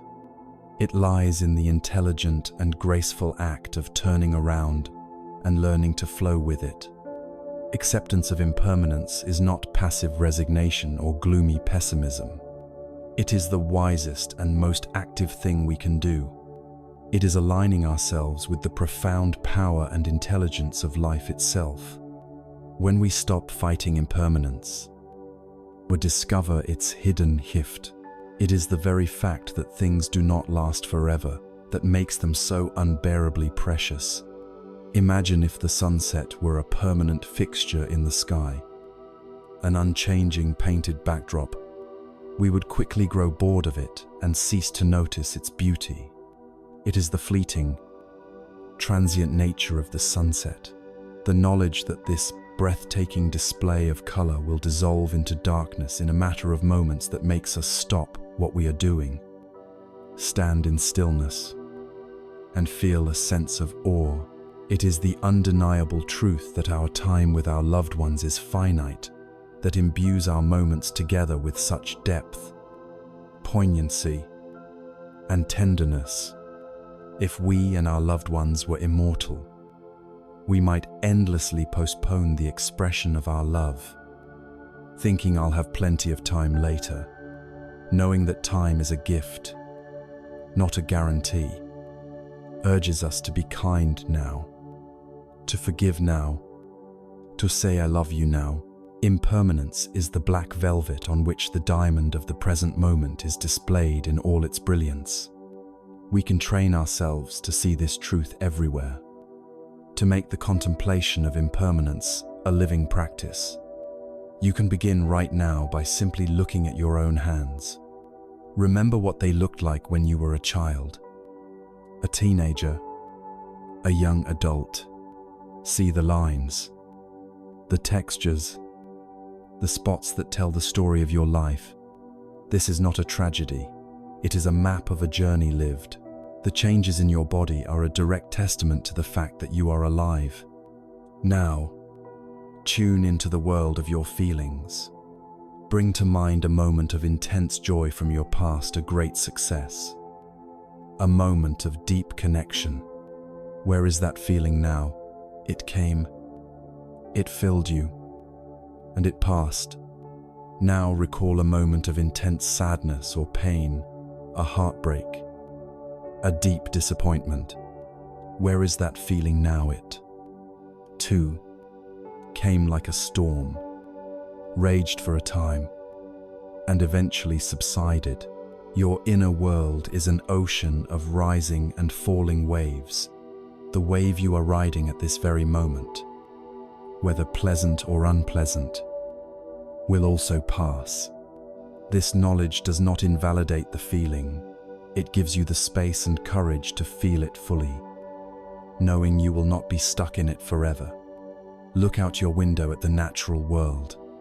See the tree that was bare just a few months ago, now lush with green leaves. In another few months, it will surrender them all in a blaze of color. The world is our constant and most generous teacher of impermanence, demonstrating its graceful dance in every season, every day, every moment. When we begin to see this constant flux not as a threat, but as the fundamental rhythm of the universe, our relationship with loss begins to change. The terror we feel at the thought of loss is rooted entirely in our clinging to the illusion of permanence. We suffer not because things change, but because we expect them to stay the same. When we can truly, on a cellular level, accept that everything in our life, our possessions, our roles, our relationships, our very bodies is a temporary gift. The energy of fear transforms into the energy of profound appreciation. We don't stop loving, we learn to love more deeply and more freely. We love the flower even more in its full bloom because we know it will not last forever, and we learn to see the grace and beauty in its wilting, understanding it as a necessary and noble part of its journey. To embrace impermanence is to learn to live with the same wisdom as the flower, accepting each season of our own life with grace and courage. It is to find the quiet beauty in the budding, to celebrate the radiant glory of the bloom, and to meet the inevitable wilting with compassion and without resistance. When we can look at our own life with this kind of gentle acceptance, or desperat, exhausting war against reality finally comes to an end. This profound shift in perspective must change everything, especially how we view those moments of wilting in our own lives, the experiences we have been taught to label as failure. What, after all, is failure in a universe that is defined by constant change? What is its purpose? Let us now dare to look directly at this universal human fear, not as a final verdict on our worth, but as the rich, dark, and surprisingly fertile mud from which the lotus of wisdom can grow. Having learned to flow with the great river of impermanence, to see the beauty in the entire life cycle of the flower, we must now face the part of the cycle that we fear the most. We must look at the wilting in our own lives. This is the experience of failure. In a society that worships perfection, celebrates victory, and curates an endless gallery of success stories, failure is seen as the ultimate taboo. It is a source of deep shame, a verdict on our worth, a final endpoint to be avoided at all costs. But the Buddhist path offers a radically different and profoundly healing perspective. It invites us to look directly into the heart of our failures, not as a catastrophe, but as an indispensable ingredient for a wise and compassionate life. It offers us the transformative insight that has echoed through the ages: no mud, no lotus. The foundation of this perspective lies in the Buddha's very first teaching, the first noble truth. This is the truth of dukkha, often translated as suffering or dissatisfaction. This is not a pessimistic declaration that all of life is misery. It is a clear-eyed, realistic diagnosis from the world's greatest spiritual physician. It is the simple acknowledgement that to be alive is to experience dukkha. There is the dukkha of sickness, of growing old, of losing the people we love. And there is the more subtle dukkha of not getting what we want, which is the very definition of failure. By naming this experience not as a personal fault, but as a universal truth, a noble truth, the Buddha removes the layer of shame. Failure is not a sign that you are uniquely flawed. It is a sign that you are a member of the human family. It is the shared ground on which we all stand. Acknowledging this is not depressing, it is liberating. It is the necessary first step. We cannot begin to heal an illness until we have had the courage to first diagnose it. With this diagnosis, we can now look at the mud of our lives with new eyes.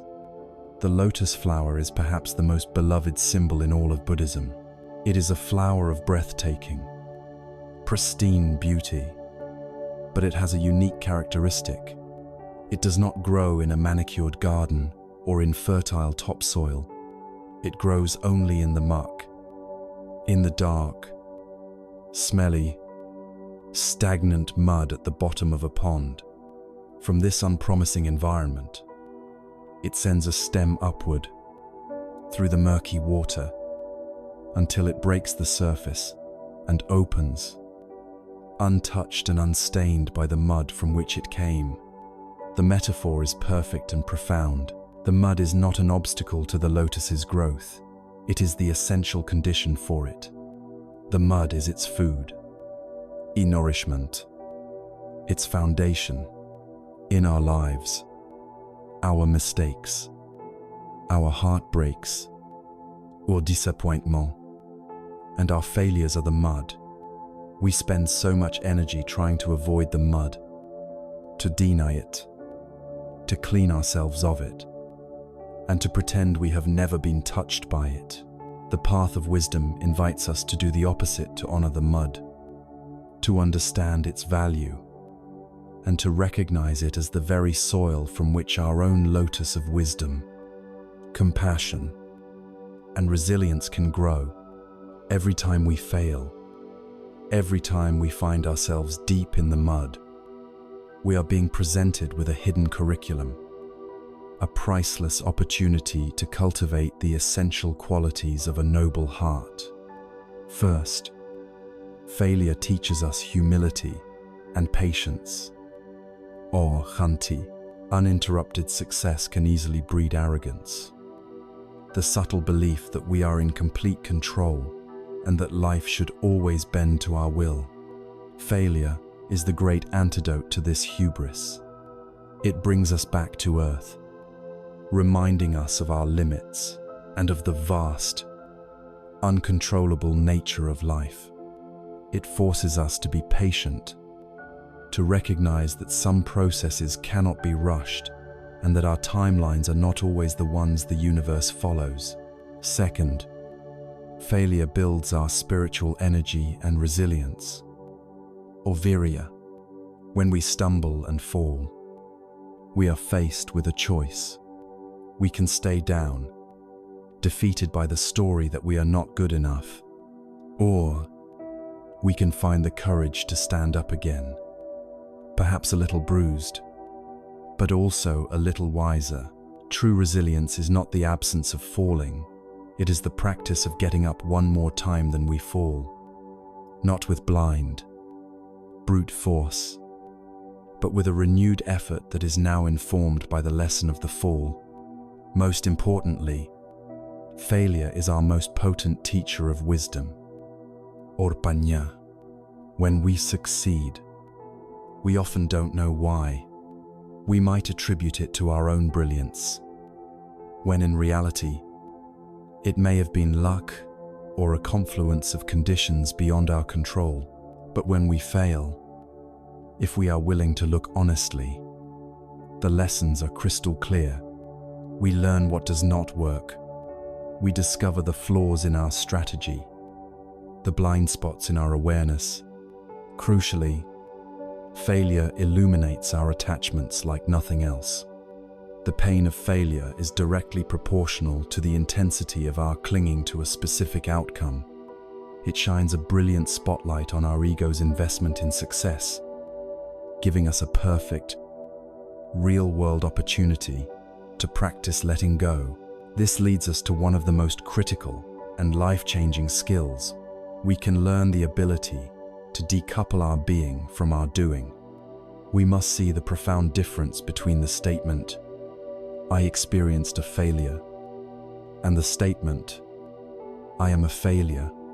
The first is a simple, factual description of a temporary event. It is an observation. The second is a violent act of identification. It takes a transient experience and solidifies it into a permanent, damning identity. This is the ego, wounded and ashamed, desperately clinging to a story of its own deficiency. It is a direct contradiction of the truth of anatta, of no self. If there is no fixed, solid, unchanging self, then how can it be permanently defined by any single event? The practice is to mindfully catch the mind in the act of making this painful leap from observation to identification. We can notice the thought, "I am a failure," and see it for what it is, just another thought, another story, another cloud passing through the vast sky of our awareness. We do not have to believe it. When we are deep in the mud, feeling the full weight of our disappointment or shame, what is the medicine we need most? The world often tells us to be hard on ourselves, to criticize our faults, to toughen up. The Buddhist path offers a radical and far more effective medicine, self-compassion. The practice is simple. Imagine a dear friend has just experienced the same failure you have. They come to you, their heart heavy with shame. What would you say to them? You would not kick them when they are down. You would likely offer them words of comfort, of perspective, of kindness. You would remind them of their inherent goodness and strength. The practice of self-compassion is simply to learn to offer this same kindness to yourself. It is to place a gentle hand on your own heart and to say, "This is so hard. It hurts to fail. It's okay to feel this way." This warmth, this unconditional friendliness toward ourselves, is the gentle rain that softens the hard mud of our despair. It is the very thing that allows the lotus seed of wisdom, which was always there, to finally germinate and begin its journey toward the light. When we learn to see failure in this new light, the fear that has driven us, and often paralyzed us, begins to dissolve. We understand that failure is not the opposite of success, but an integral part of the path to a life of meaning and depth. It is the unavoidable, and even desirable, curriculum of our spiritual growth. When we learn to honor the mud, to thank it for its difficult but essential lessons, we are no longer afraid of getting our hands dirty. If failure is not an enemy to be vanquished, but a teacher to be respected, then success cannot be its opposite. It cannot be the mere absence of mud. So what is it? What is the true lotus flower we are seeking to cultivate? The world tells us to measure success by what we have accumulated on the outside. The wisdom traditions suggest we measure it by what we have cultivated on the inside. Let us now turn our attention away from the balance sheet of the bank and toward the balance sheet of the heart, to explore the 7 timeless treasures of a truly rich and successful life. Having walked through the dark mud of failure and discovered it to be a source of nourishment and wisdom, we are now free to redefine its opposite. If failure is not a final verdict on our worth, then success cannot be a final destination. If failure is not about what we lose, then success cannot be about what we accumulate. The world has given us a clear, yet deeply flawed, definition of a successful life. It is a balance sheet of external assets, a large bank account, a prestigious title, a powerful network, a beautiful home. But as we have seen, these things are all subject to the law of impermanence. They can be lost in a moment. They are a source of constant anxiety, and they can never touch the deep-seated hunger of the human heart. The Buddhist tradition offers a different balance sheet, a different kind of portfolio. It speaks of a wealth that cannot be stolen, a fortune that does not fluctuate with the market, and a treasure that, the more you give it away, the richer you become. This is the incorruptible wealth of the mind, detailed in the teaching of the 7 noble treasures. These are not treasures in the material sense. They are luminous qualities of the heart and mind that can be cultivated by anyone, anywhere, regardless of their external circumstances. They are the true measure of a successful human life. The first of these treasures is saddha, which can be translated as faith or conviction. This is not a blind belief in dogma. It is a deep, experiential confidence that grows from practice. It is the trust that develops when you see for yourself that kindness produces more happiness than cruelty, that letting go brings more peace than grasping. It is a quiet confidence in the law of cause and effect, the understanding that skillful actions lead to positive results and skillful actions lead to suffering. And most importantly, it is a foundational trust in our own innate capacity for goodness, wisdom, and awakening the unwavering conviction that the lotus flower is capable of blooming within us. This faith is the bedrock upon which all other treasures are built. The second treasure is sila, which means virtue or ethical conduct. This is the profound wealth of a clear conscience. It is the deep inner peace that comes from living a life in which we are intentionally causing no harm to ourselves or to other living beings. It is a commitment to living in a way that is honest, kind, and responsible in a world full of deception, complexity, and moral shortcuts. The person of sila possesses a quiet superpower. They can sleep soundly at night, free from the inner poison of guilt, remorse, or the fear of being exposed. This inner integrity provides a sense of self-respect and unshakable stability that no amount of money can ever buy. The next 2 treasures are a pair of inseparable twins that act as the guardians of our heart. They are hiri and ottappa, moral shame and moral dread. These words can sound negative in English, but their true meaning is profoundly positive. Hiri is an inner sense of honor, a healthy form of shame that is rooted in self-respect. It is the feeling that arises when we are tempted to act in a petty, cruel, or dishonest way, a voice inside that says, "I am better than this. To do that would be unworthy of me." It is our internal moral compass. Ottappa is its external counterpart. It is a wise regard for the consequences of our actions and for the well-being of others. It is the understanding that our actions have ripples, that harming another person ultimately harms the entire web of life, including ourselves.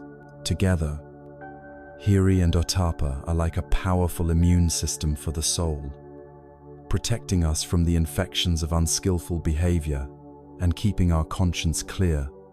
The 5th noble treasure is sutta, which means learning. This is the wealth of a mind that is open, curious, and constantly nourished by wisdom.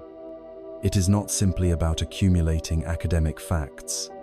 It is the richness that comes from engaging with the great questions of life. It is the practice of listening deeply to teachings that liberate the mind, of reading texts that inspire the heart, and of engaging in conversations that expand our understanding. The person rich in sutta is never truly poor, for they carry a universe of ideas and insights within them. It is the opposite of an impoverished mind, which is closed, rigid, and certain that it already knows everything. The sixth treasure is one of the most transformative. It is karga, which means generosity or renunciation. Here we find one of the great paradoxes of spiritual wealth. The richer you are, the more you give away, and the more you give away, the richer you become. Karga is the direct antidote to the poverty mentality of craving, which is always focused on what it lacks. The practice of generosity, whether it is giving of our material resources, our time, our energy, or listening ear, or our forgiveness, shifts our entire orientation from scarcity to abundance. In the moment of giving freely, without expecting anything in return, the heart feels spacious, connected, and joyful. We discover that our own happiness is intrinsically linked to the happiness of others. The miser, clinging to their possessions in a state of fear, is the poorest person in the world. The generous person, with an open and giving heart, is the wealthiest. The seventh and final treasure is the crown jewel of them all. It is panya, or wisdom.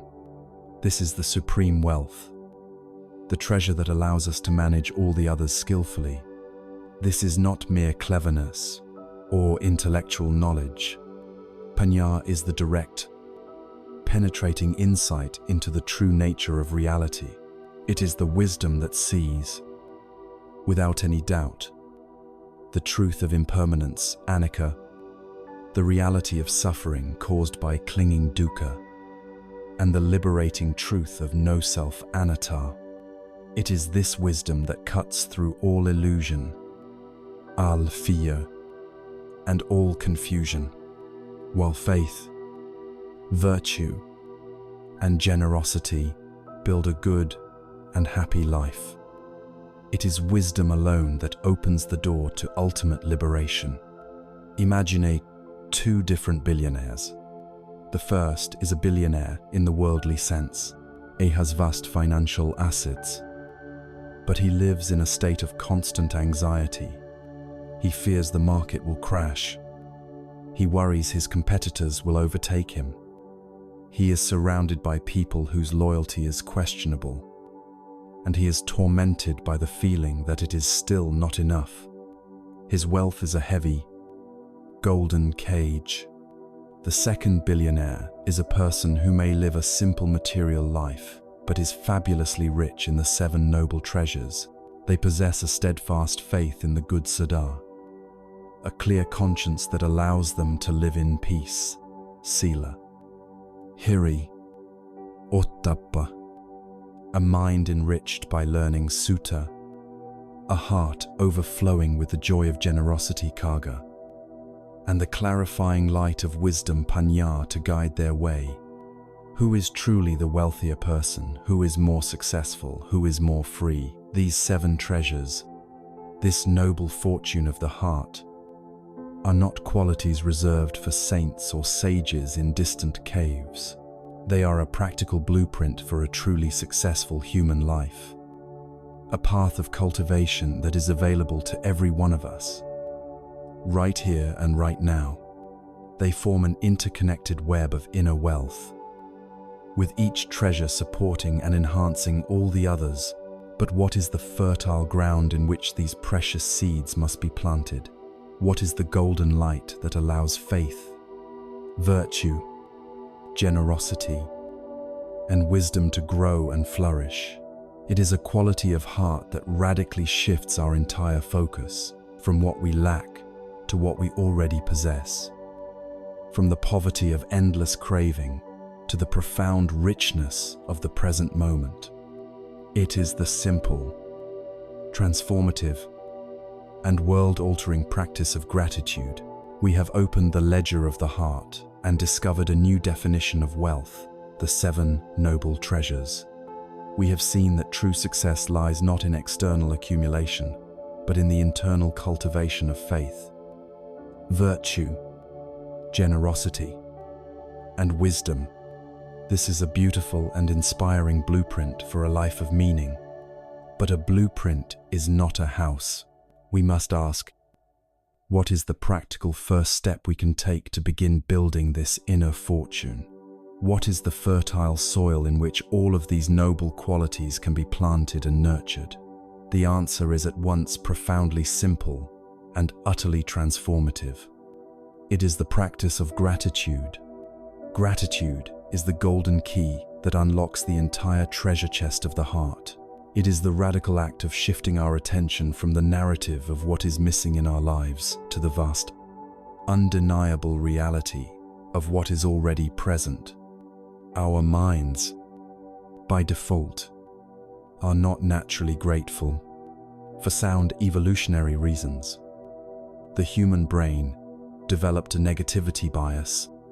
Our ancient ancestors survived because they were incredibly good at scanning their environment for threats, for dangers, for what was wrong.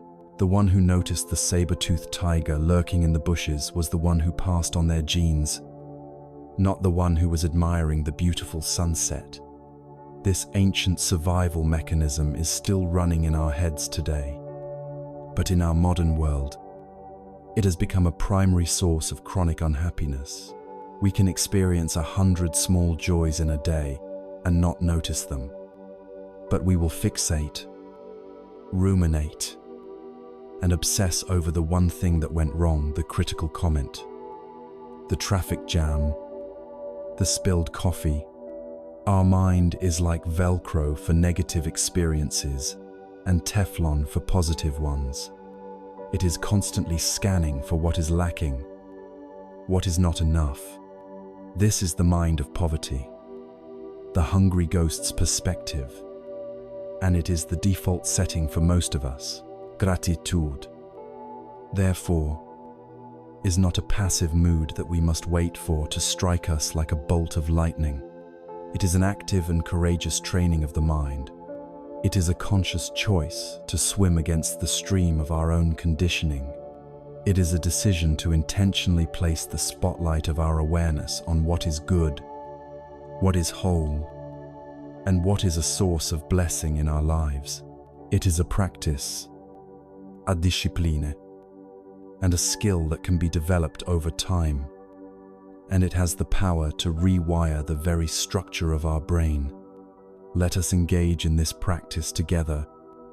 Right now, there is no need to change a thing about your external circumstances. The laboratory is your own body and mind. Begin by bringing your awareness to the simple fact of your own aliveness. Can you feel a sense of gratitude for your heart? This incredible organ has been beating tirelessly for you, every second of every day, since long before you were born, asking for nothing in return. Can you feel gratitude for your lungs, which are, in this very moment, drawing in the air that sustains you and releasing what is no longer needed? A perfect, silent rhythm of giving and receiving. Can you feel gratitude for your senses, for your eyes that allow you to see the play of light and color, for your ears that allow you to hear music and the voices of those you love? Your body is a miracle of incomprehensible complexity and intelligence, a gift of cosmic proportions that we so often take for granted. Now, let your awareness expand to your immediate environment. Feel a sense of gratitude for the simple stability of the chair or the floor that is supporting you.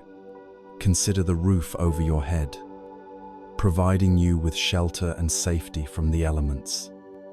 a luxury unknown to countless beings. Think of your last meal. Feel a wave of gratitude for the simple fact that you had food to eat, that you are not afflicted by the pain of hunger.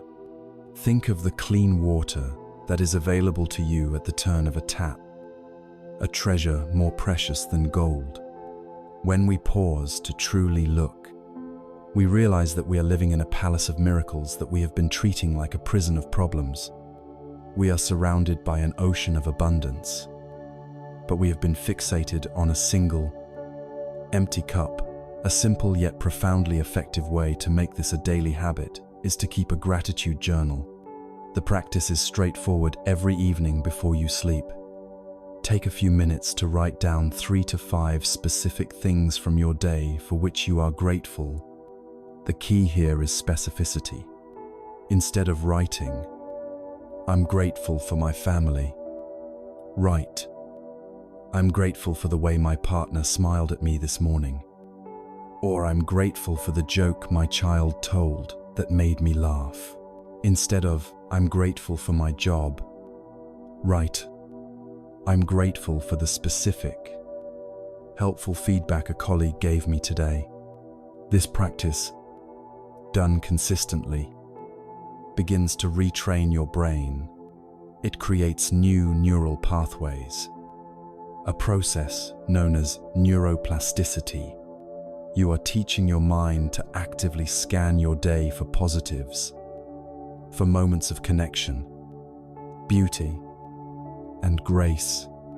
You are changing your default setting from threat detection to blessing detection.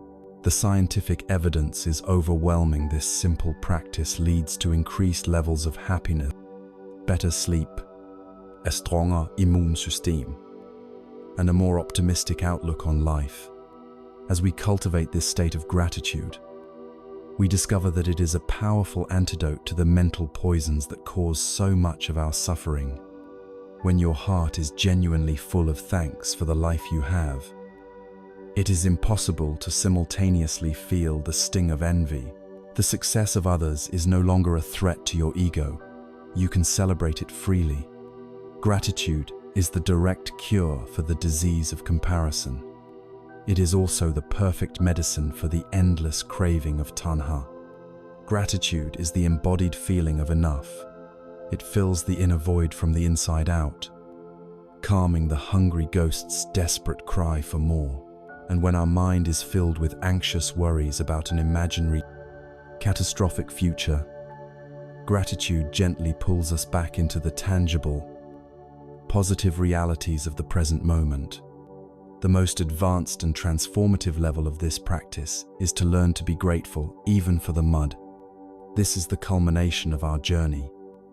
The moment we truly understand that no part of our life is wasted, we can look back at a past failure, a heartbreak, or a period of profound difficulty, and without denying the pain we felt, we can also see the gifts it brought. We can say, "I am grateful for that difficult experience, because it taught me what I am truly made of. I am grateful for that betrayal, because it taught me the importance of my own inner compass. I am grateful for that failure, because it showed me a new, more humble, and more skillful path." This is the ultimate alchemy of the spirit. It is the ability to take the lead of our past suffering and transform it into the gold of our present wisdom. It is to see that every single event of our life, the light and the dark, has been a part of the curriculum that has brought us to this moment. When gratitude becomes the natural climate of our mind, our entire world changes. Even though nothing on the outside may have changed at all, we see not lack, but abondance. We see not problems, but opportunities for practice and growth. This deep and abiding feeling of fullness, of being so richly blessed by the simple, profound realities of our existence, cannot be contained within us. It is like a spring of fresh water that has been uncovered. It must flow outwards, A heart that is truly overflowing with gratitude cannot help but become a wellspring of kindness, a fountain of generosity, and a powerful source of compassionate action. The richness we feel within naturally seeks to be shared. This radiant energy, born from a grateful heart, has a name. It is compassion. When the heart is irrigated by the steady stream of gratitude, it becomes a lush and fertile garden. The feeling of abundance, of being deeply cared for by life itself, cannot be contained. It naturally seeks to flow outwards, to be shared. This radiant, overflowing energy of a grateful heart has a name. It is compassion. In the Buddhist tradition, compassion and its partner, loving kindness, are not seen as mere emotions that we passively experience. They are not soft, sentimental, or weak. They are seen as immense powers, as trainable skills of the heart, as radiant forces that have the capacity to heal not only ourselves, but the entire world. Compassion is the courageous response of a wise heart to the reality of suffering. To begin cultivating this power, we must first distinguish it from its poor cousin, pity. Pity arises from a sense of separation and superiority. When we pity someone, we look down from our own safe position and say, "Oh, you poor thing." Pity creates distance. Compassion, or karuna in the ancient Pali language, is born from a recognition of our shared humanity. It is the trembling of the heart in the presence of suffering, the deep understanding that says, "I know what it feels like to hurt. I see your pain, and I do not turn away." Compassion meets another at eye level. It closes the distance. It is built on the radical insight that we are all in this together, all vulnerable to the same pains of loss, sickness, and disappointment. It is the heart's ability to resonate with the suffering of another because it has had the courage to feel its own. This leads us to the most crucial and often most difficult starting point on the path of compassion ourselves. We live in a culture that champions relentless self-improvement, which often masks a deep-seated habit of harsh self-criticism. We have an inner voice, an inner judge, that is constantly pointing out our flaws, replaying our mistakes, and telling us we are not good enough. To try and feel compassion for others while maintaining this inner war is impossible. We cannot pour for others from an empty and broken cup. The journey of compassion must, therefore, begin at home, with the practice of self-compassion. This means learning to offer ourselves the same kindness, the same non-judgmental acceptance, and the same gentle encouragement that we would offer to a beloved friend who was struggling. It means that when we fail, instead of beating ourselves up, we place a metaphorical hand on our own heart and say, "This is really hard. It's okay. You did your best." This is not an act of letting ourselves off the hook.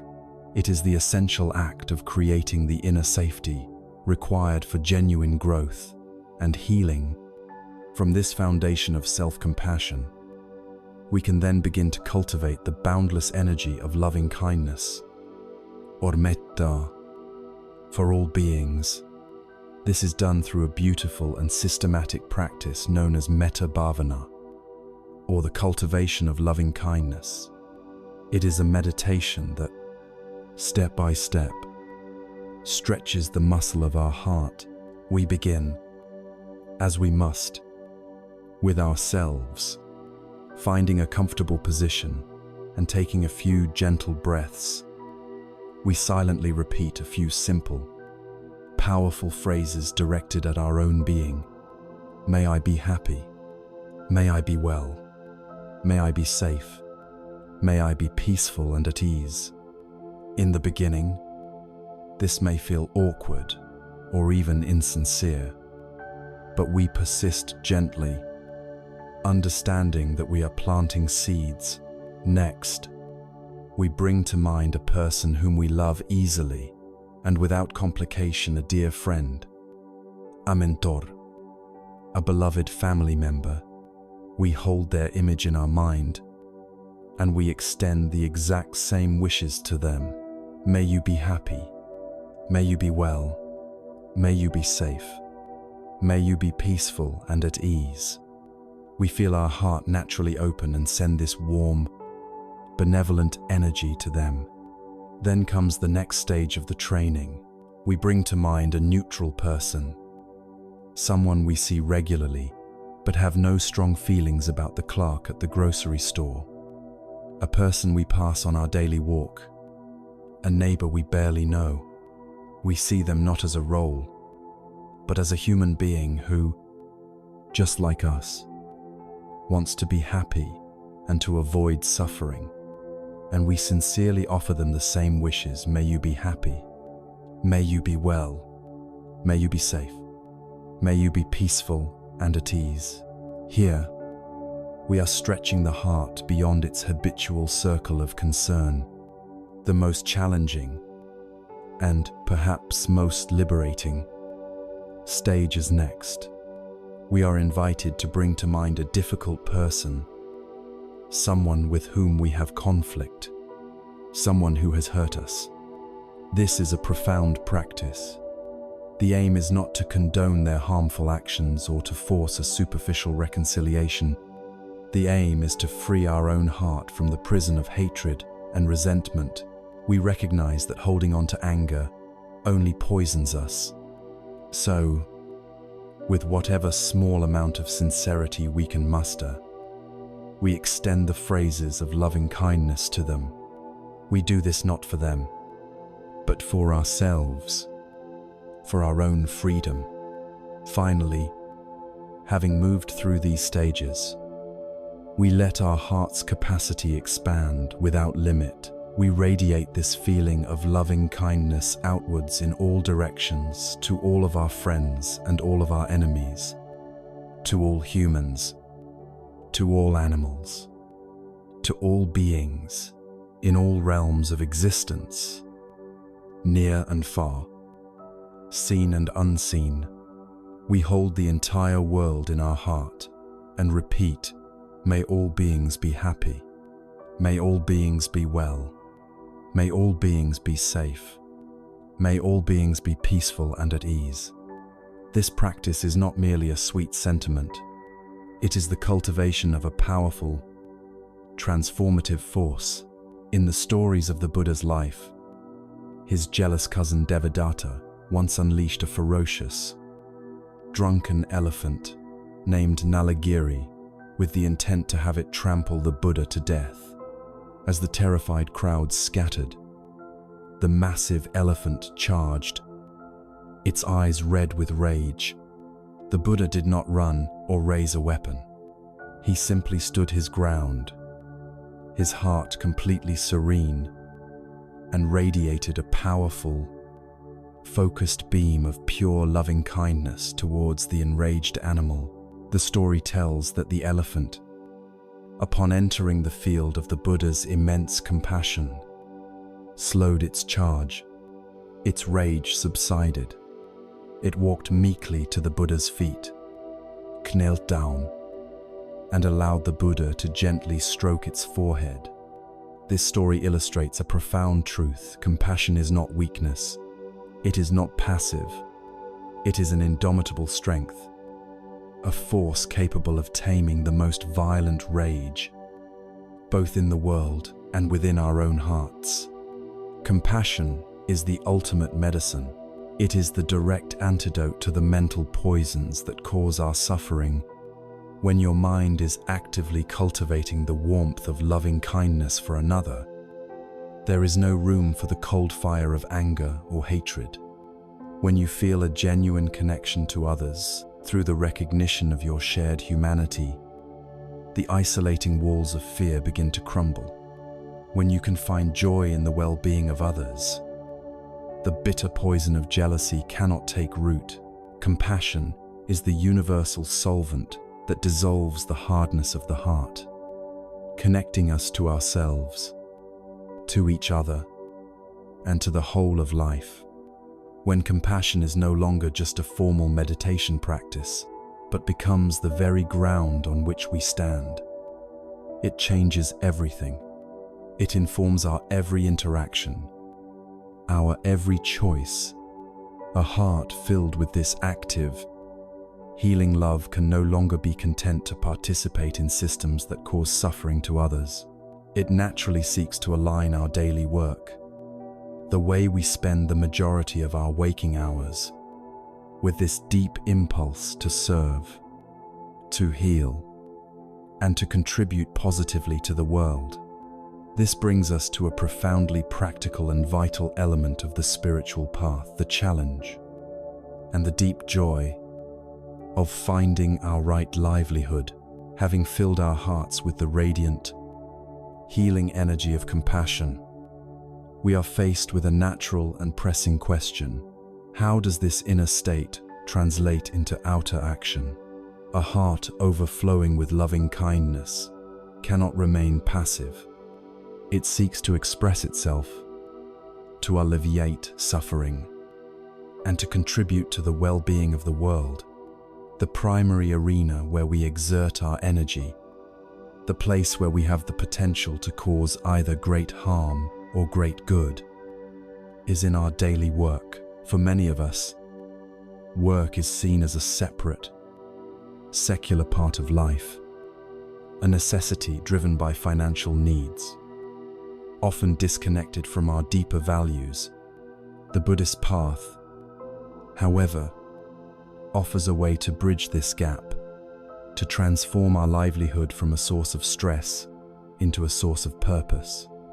This is the practice of Samma Jiva, or right livelihood, a crucial component of the Noble Eightfold Path. At its most fundamental level, right livelihood is an ethical guideline. The Buddha advised his followers to abstain from professions that inherently cause harm to themselves or others.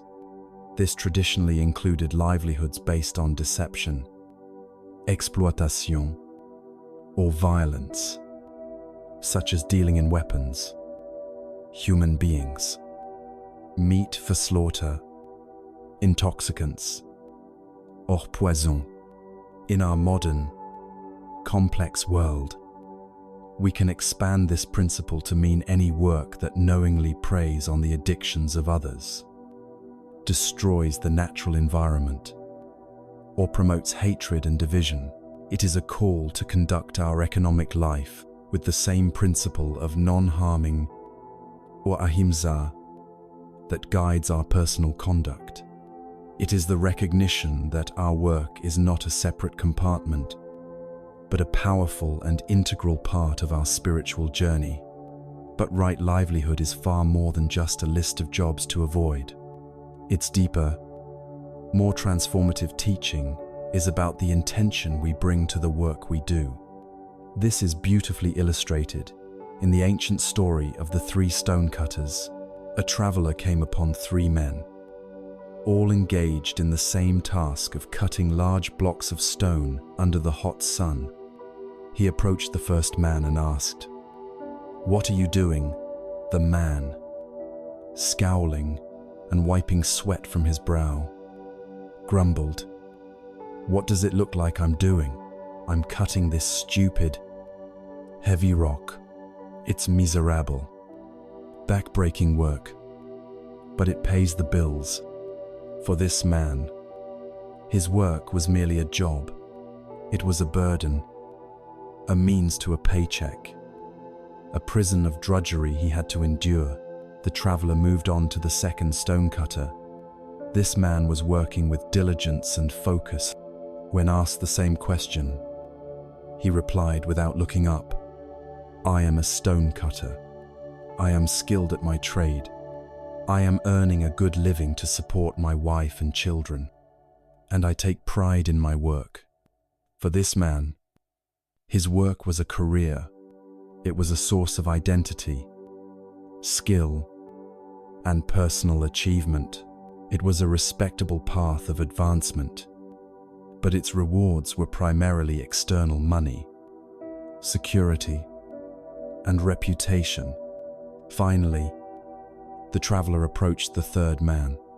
This man was also sweating. His muscles were also tired, but there was a light in his eyes, a look of serene joy on his face. When the traveler asked him, "And what are you doing?" the man looked up, his face breaking into a smile, and said, "I am building a great cathedral. One day, people will come here from all over to find peace, to pray, and to connect with something divine.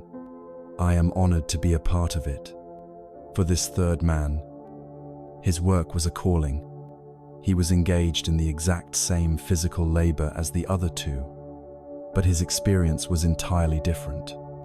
His work was not a burden or a career. It was an act of service, a contribution to something far larger and more meaningful than himself. This story reveals a profound truth. It is not always what we do that determines the spiritual quality of our work, but how and why we do it. The great challenge and opportunity for most of us, who may not be in a position to simply quit our jobs, is to find the cathedral in our own daily work.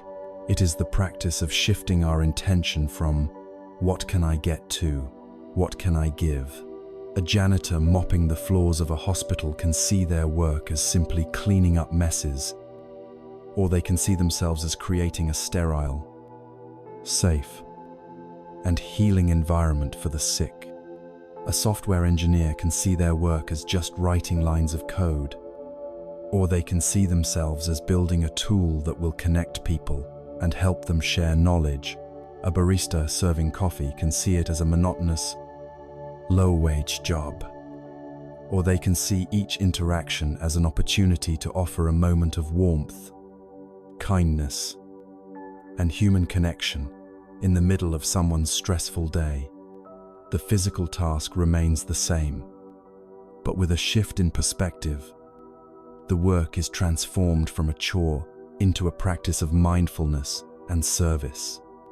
This framework of job, career, and calling offers us a powerful lens for self-reflection. We can ask ourselves honestly, what is my relationship to my work right now? There is no shame in having a job simply to pay the bills, but a spiritual path encourages us to aspire to more to find ways to move up this ladder of meaning. Sometimes this means changing our perspective, finding the hidden service aspect in what we already do.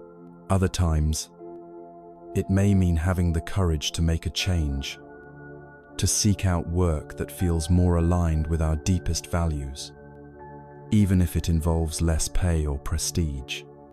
A calling is work that feels like an authentic expression of who we are. It is work where our unique gifts and the world's deep needs intersect. When we find this, our work ceases to be work and becomes a form of play, a joyful expression of our being.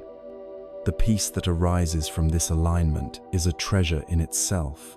To go to bed at night, knowing that your life's energy, the precious, finite hours of your day, was spent contributing something positive to the world, however small it may seem, is a source of profound satisfaction. It is a kind of success that is immune to economic downturns or the changing opinions of others. It replaces the anxiety of ambition and the emptiness of consumerism with the quiet, stable joy of purpose.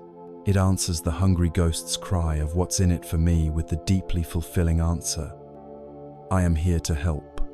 When our work becomes a calling, when we learn to find the cathedral we are building in our daily tasks, the rigid boundary between our work life and our spiritual life begins to soften and dissolve. Our professional world is no longer a distraction from our path. It becomes a rich and fertile field for practice. this integration of our inner values and outer actions, however, is not yet complete. The final wall we must learn to dissolve is the one we have built between our formal practice time, those few minutes we may spend on a meditation cushion, and the rest of our ordinary day. The ultimate goal of this path is to discover that every single moment, every simple, mundane action can be infused with the same sacred quality of awareness. Our journey now leads us away from the grand scale of our career and into the intimate, moment-to-moment fabric of our day, to explore how life itself can become a seamless and flowing meditation. Having aligned our work with our compassionate heart, we begin to dissolve the artificial wall between our professional life and our spiritual path. Our work becomes a field for practice, a way to express our deepest values. But the ultimate aim of this journey is even more radical. It is to dissolve the final and most stubborn wall of all, the one we erect between our formal meditation time and the rest of our life. We tend to believe that practice is something we do for 20 minutes on a cushion in the morning, and the other 23.5 hours are just life. The profound invitation of this path is to discover that the cushion is merely the training ground. The real practice, the real meditation, is life itself. There is a classic Zen story that illuminates this beautifully. An eager young student approaches his master and asks, "Venerable master, what is the secret of enlightenment?" The master looks at him plainly and replies, "When I am hungry, I eat. When I am tired, I sleep." The student is baffled and frustrated. "But master," he protests, "isn't that what everyone does?" The master smiles gently. "No," he says, "when most people eat, they are not really eating. They are thinking 1,000 thoughts, worrying about the future, replaying the past. When they sleep, they are not really sleeping. They are wrestling with 1,000 dreams. When this old monk eats, he just eats. When he sleeps, he just sleeps." This simple exchange contains the entire secret. Spiritual awakening is not about having extraordinary, mystical experiences.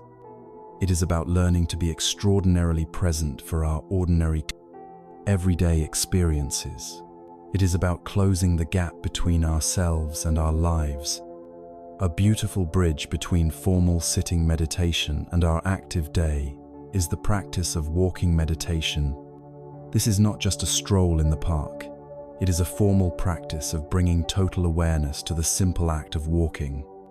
You can find a clear path, perhaps 10 or 15 paces long, either indoors or outdoors. You stand at one end. Take a few breaths to center yourself, and then begin to walk at a slow, natural, and dignified pace. The entire focus of your mind is directed to the soles of your feet. You notice, with intimate detail, the sensation of lifting one foot off the ground, the feeling of it moving through space, the sensation of the heel connecting with the earth, the shifting of weight, and the final placing of the foot. You are not trying to get to the other end of the path. Each step is the destination. You are arriving fully in each and every step. When you reach the end, you pose, turn mindfully, and begin again. This practice cultivates a profound sense of groundedness and presence, teaching us that the journey and the destination are one and the same. We can bring this same quality of deep presence to another activity we do every day, eating.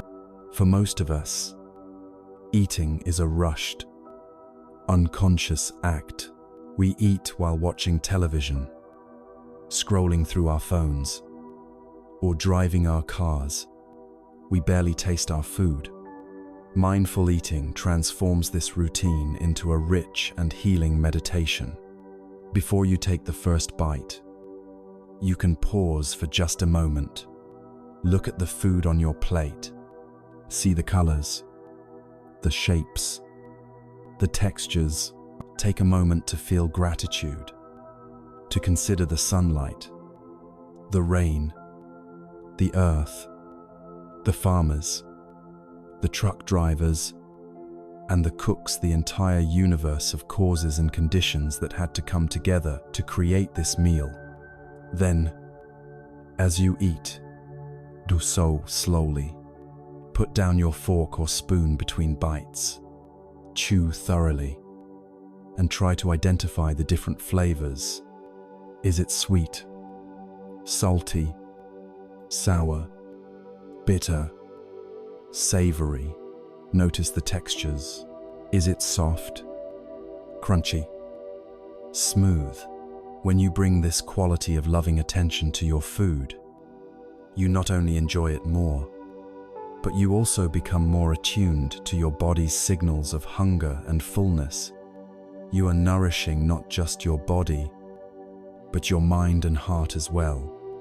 We can also learn to meditate with our ears, opening up to the symphony of sounds that constantly surrounds us. Usually, our mind is so full of its own inner chatter that we are deaf to the world.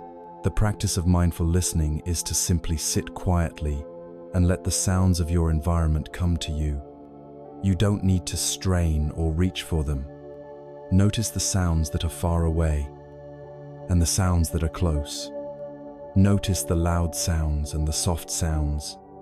The key is to receive these sounds without judgment, without the usual mental labels of good like a bird singing or bad like a car alarm. A sound is just a sound, a pattern of vibration in the air. The car alarm is not inherently annoying. It is our mind's story about the sound that creates the annoyance. By listening in this open, non-judgmental way, we can find a sense of peace even in a noisy environment. We learn to let the world be as it is, without needing it to be different for us to be at ease. Perhaps the greatest opportunity for integrating meditation into our lives lies in the very activities we tend to resent the most. Our daily chores. We often complain that we don't have time to meditate. Yet, we can transform a mundane task like washing the dishes into a profound practice. Instead of rushing through it, your mind a million miles away, you can bring your full attention to the experience. Feel the warmth of the water on your hands. See the shimmering, rainbow colors in the soap bubbles. Hear the gentle clinking of the plates. Feel the smooth surface of the clean dish. In these moments, you are not just washing dishes, you are washing your own mind, cleansing it of distraction and agitation. You can do the same with folding laundry. Feeling the different textures of the fabrics and noticing the precise, deliberate movements of your hands. You can do it while sweeping the floor, making your bed, or taking a shower. When we bring our full presence to these simple tasks, they cease to be chores that we have to get through and become moments of calm sanctuary. Opportunities to come home to ourselves in the middle of a busy day. When we discover that meditation can happen anywhere and at any time in a single footstep, in a simple bite of food, in the sound of the rain, in the washing of a cup, the entire world becomes our practice hall. The boundary between our formal practice and our life dissolves. We are no longer dependent on a quiet room or a special cushion to find our center. Our center is always with us, accessible in every breath. This continuous, gentle training in being present with the simple and neutral moments of life is like building up a deep reservoir of calm, stability, and resilience. And we will need this reservoir. We are strengthening our capacity for presence, so that we can bring it to the moments that are not so simple or neutral. The moments when the inner weather turns stormy. Our path now leads us directly into the heart of these inner storms, to learn how we can bring this same steady, mindful, and compassionate presence to our old and challenging companions, the universal human feelings of anxiety and fear. Having discovered that our entire life can be a meditation hall, we have learned to be present with the simple acts of walking, eating, and listening. We have practiced finding a quiet center amidst the ordinary, neutral moments of our day. This practice is essential, for it builds our stability and our courage. It prepares us for the times when the visitors who knock on the door of our awareness are not so neutral. Inevitably, there will be a loud, insistent knocking, and when we look through the peephole, we will see two of our most feared and unwelcome guests, anxiety and fear. Our lifelong habit has been to pretend we are not home, to barricade the door, or to try and fight them off. But the path of mindfulness invites us to do something utterly radical, something that feels counterintuitive, but holds the key to profound freedom. It invites us to open the door, to welcome these difficult guests, and perhaps, over time, even to befriend them. To begin this courageous work, we must first reframe our understanding of these visitors. Anxiety and fear are not our enemies. They are not signs that we are broken or mentally ill. They are ancient, instinctual messengers from a deep and primitive part of our own brain. Their sole intention is to protect us. Fear is the body's alarm system for immediate, tangible danger. Anxiety is the smoke detector, constantly scanning the future for potential threats, trying to prepare us for what might go wrong. In our complex modern world, these systems often become overly sensitive. The smoke detector goes off when we're just making toast. The alarm bells ring not because of a physical predator, but because of an upcoming presentation at work or a difficult conversation we need to have. The messages may be distorted, outdated, or unhelpful, but the underlying intention is one of protection. When we can see fear and anxiety not as monstrous invaders but as loyal, albeit misguided, bodyguards, our entire relationship with them begins to shift from one of adversarial combat to one of curious and compassionate dialogue. The great Buddhist teacher Pema Chodron speaks of a fearless hospitality we can cultivate towards our own difficult emotions. Imagine that fear is a terrifying-looking guest who arrives uninvited at your front door. Our usual response is to slam the door shut and put all our weight against it, hoping they will go away. This is suppression, and it is utterly exhausting. The guest is still there, and we can't do anything else because all our energy is spent holding the door closed. Another reaction is to open the door and start a violent fight, trying to destroy the guest. This is aggression, and it only creates more violence and chaos in our own home. Fearless hospitality offers a third way. It is the courage to open the door, to look the terrifying guest in the eye, and to give a gentle bow of acknowledgement. We can say, internally, "Ah, fear, you are here. I see you. Please, come in. You don't have to stay forever, but you are welcome for now. Let us have some tea." This act does not mean we approve of the guest or enjoy their company. It means we are no longer willing to live in a state of war within our own home, which is our own mind and body. This fearless hospitality is not just a beautiful idea. It is a set of practical skills we can learn When the guest of anxiety or fear arrives, the first and most powerful thing we can do is to recognize and name it. This is a technique sometimes called name it to tame it. As soon as you feel that familiar tightening in your chest, that racing of the mind, you can say to yourself, with a neutral, scientific curiosity, this is anxiety, or fear is present right now. This simple act of labeling is neurologically profound. It shifts the energy in the brain from the reactive, emotional centers like the amygdala to the more rational, observant prefrontal cortex. In that instant, you are no longer lost in the anxiety. You have become the one who is aware of the anxiety. A space is born, and in that space is freedom. Next, we can attend to the body. These guests always bring a physical disturbance. The fight or flight response floods our body with adrenaline and cortisol, making our heart race, our breathing shallow, and our muscles clench. We can send a direct message of safety back to our nervous system by consciously working with the breath. You don't need to take a big, dramatic breath.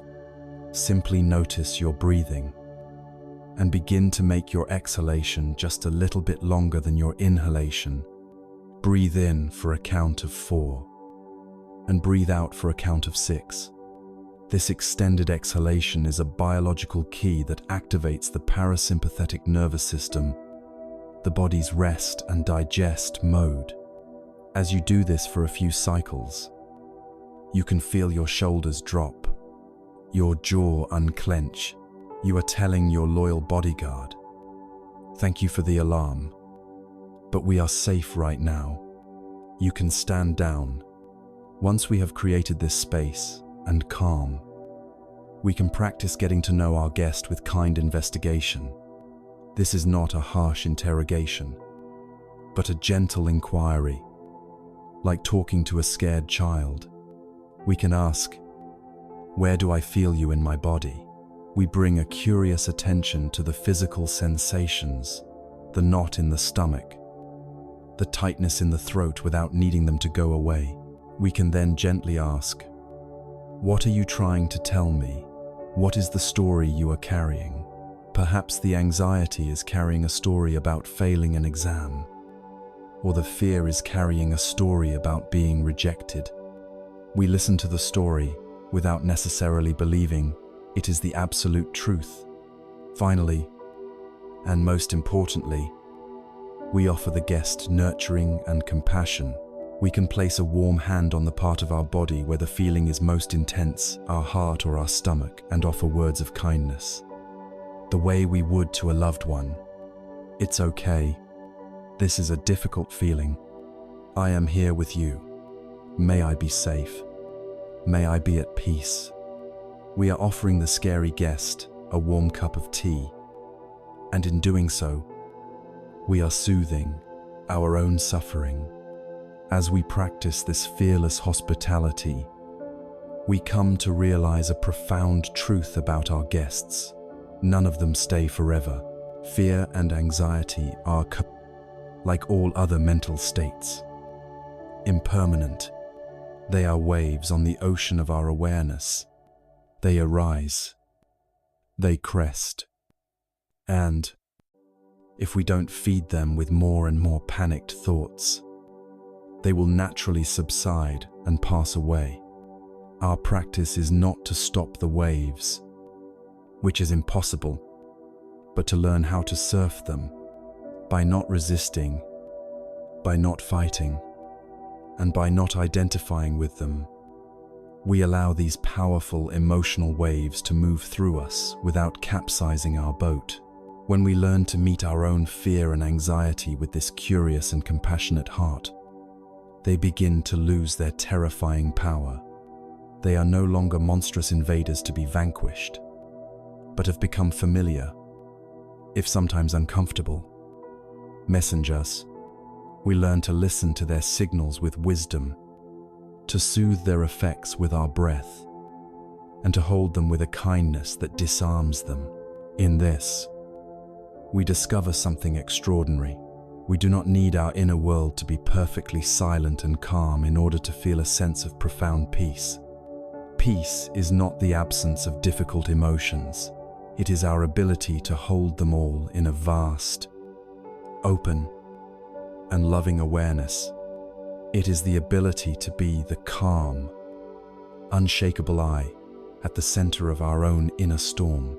This newfound resilience allows us to perceive a deeper, more fundamental kind of quiet, a stillness that exists beneath the surface chatter of our minds and the constant clamor of the external world.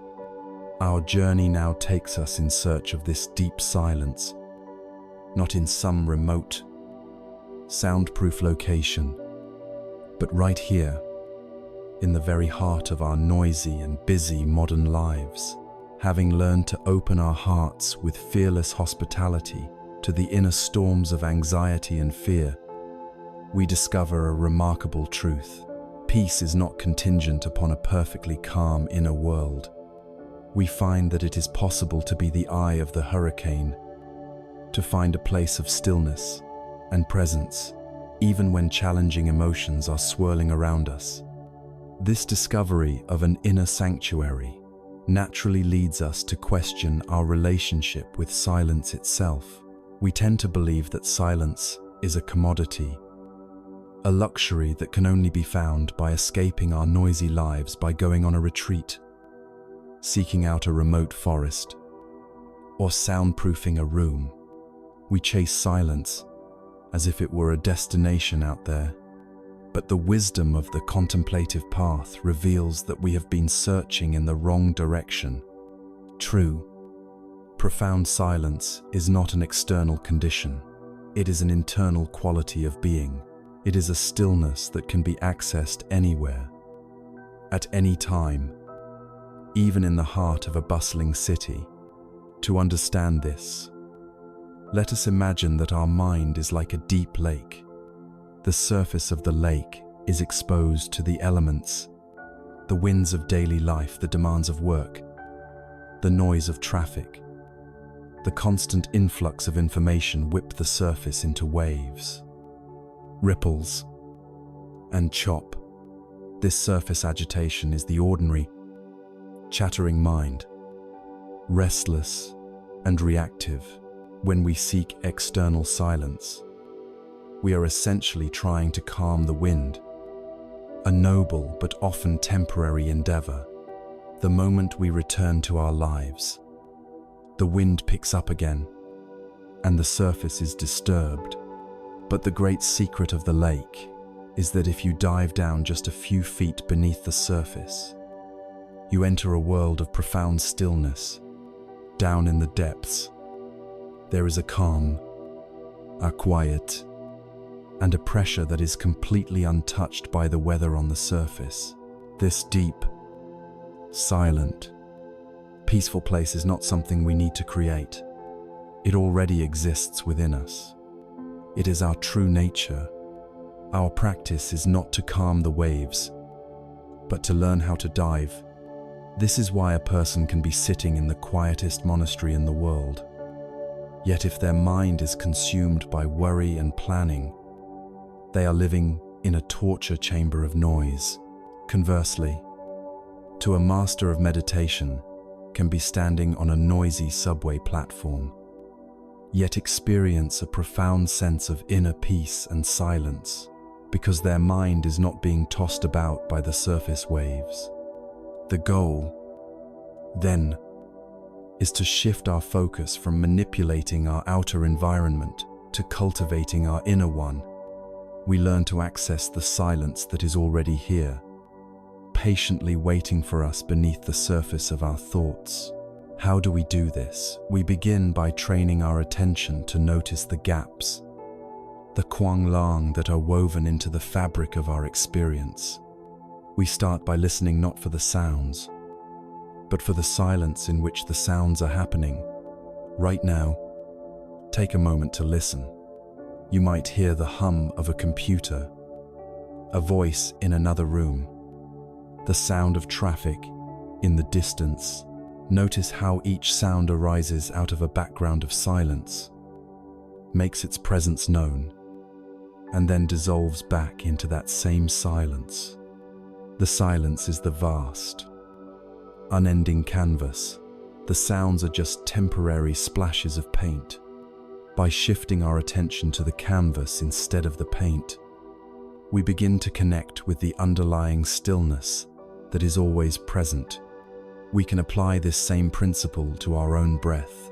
There is a natural, quiet pause at the very end of the exhalation, just before the body begins the next inhalation. It is a tiny oasis of stillness. For a moment, nothing is happening. You are not breathing in, and you are not breathing out. The body is simply at rest.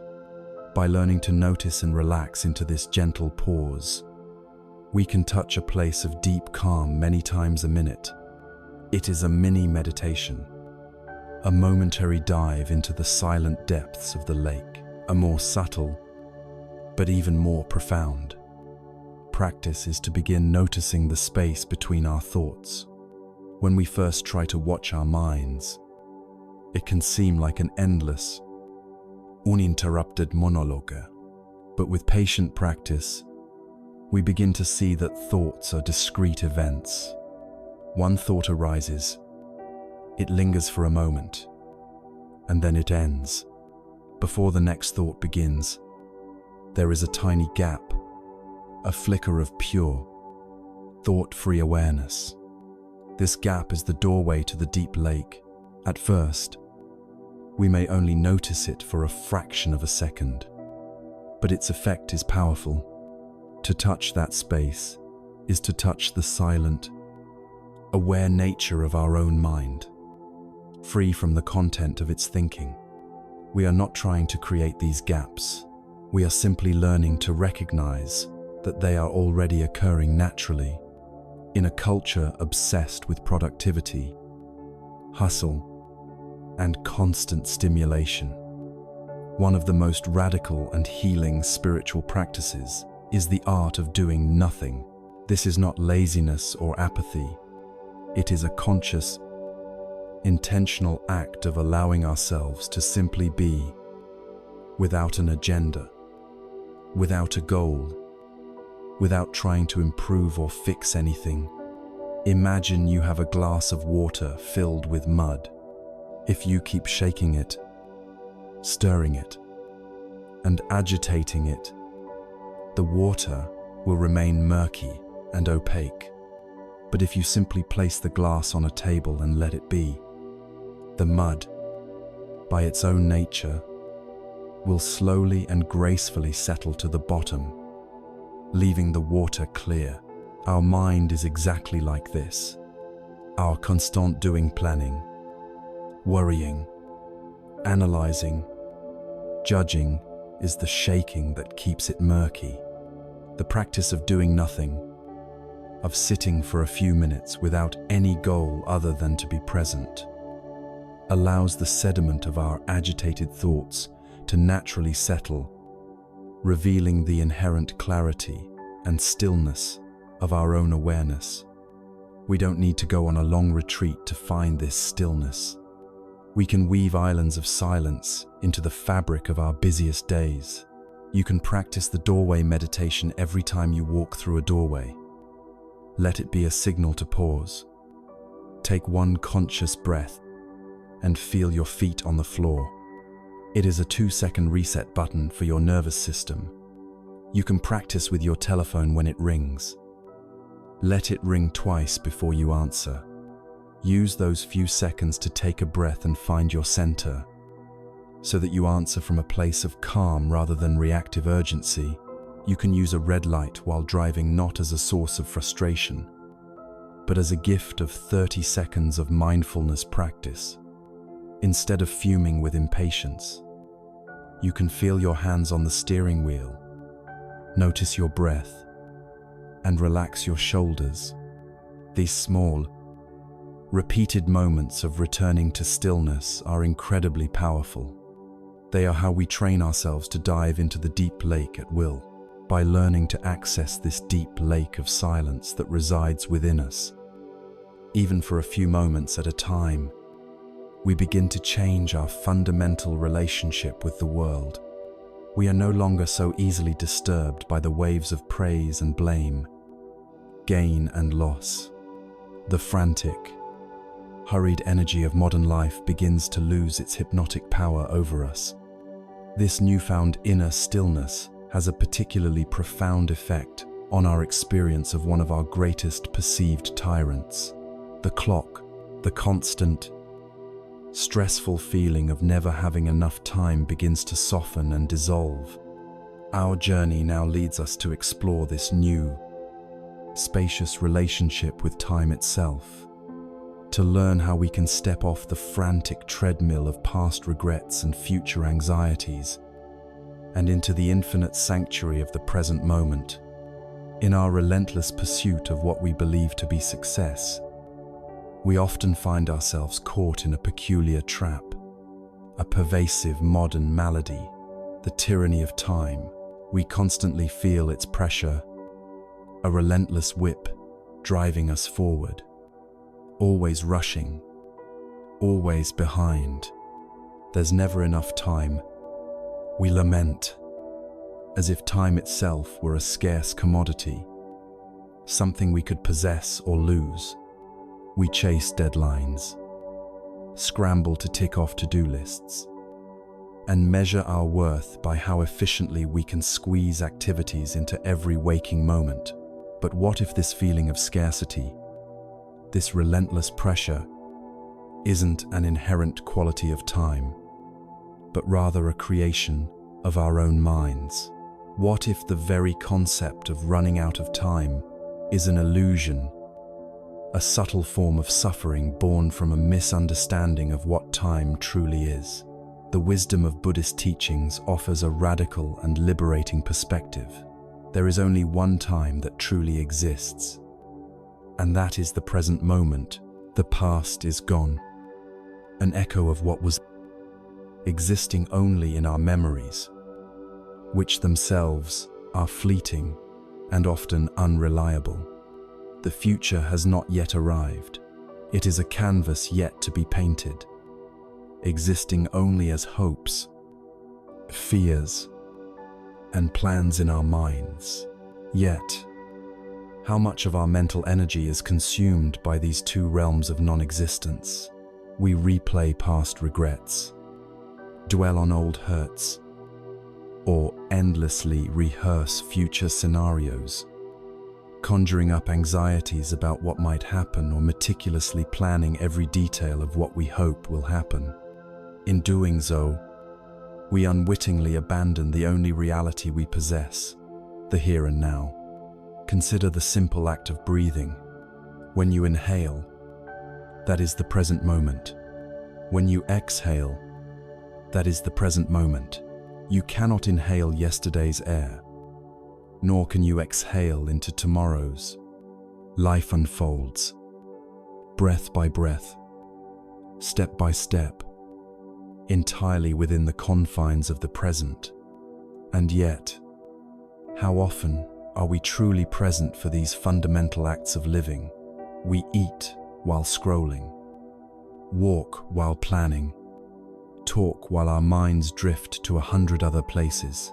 This constant mental time-traveling fragments our experience, leaving us feeling ungrounded, disconnected, and perpetually short on time, because our awareness is never fully aligned with the time that actually is. The feeling of lack of time often stems from this fundamental misalignment. When our minds are constantly projected into the past or future, we are not fully engaging with the tasks at hand. A simple chore, like washing dishes, can become a source of frustration if our minds are elsewhere, worrying about an upcoming meeting or replaying an argument. But when we bring our full, mindful attention to the act of washing dishes, feeling the warmth of the water, the texture of the sponge, the gentle clinking of the plates, the task transforms. It ceases to be a burden and becomes an opportunity for presence. In that moment, time doesn't feel like it's rushing. It simply is. It slows down, not because the clock ticks slower, but because our perception of it expands, filled with the richness of direct experience, the power of the present moment, or the power of now, as it's often referred to in modern spiritual discourse, is not a mystical concept. It's a practical truth. This is the only place we can truly live, truly love, and truly act. It is the canvas upon which our lives are painted. When we are fully present, we are more effective, more creative, and more peaceful. The weight of past regrets and future anxieties lifts, replaced by a clear-eyed engagement with whatever is unfolding.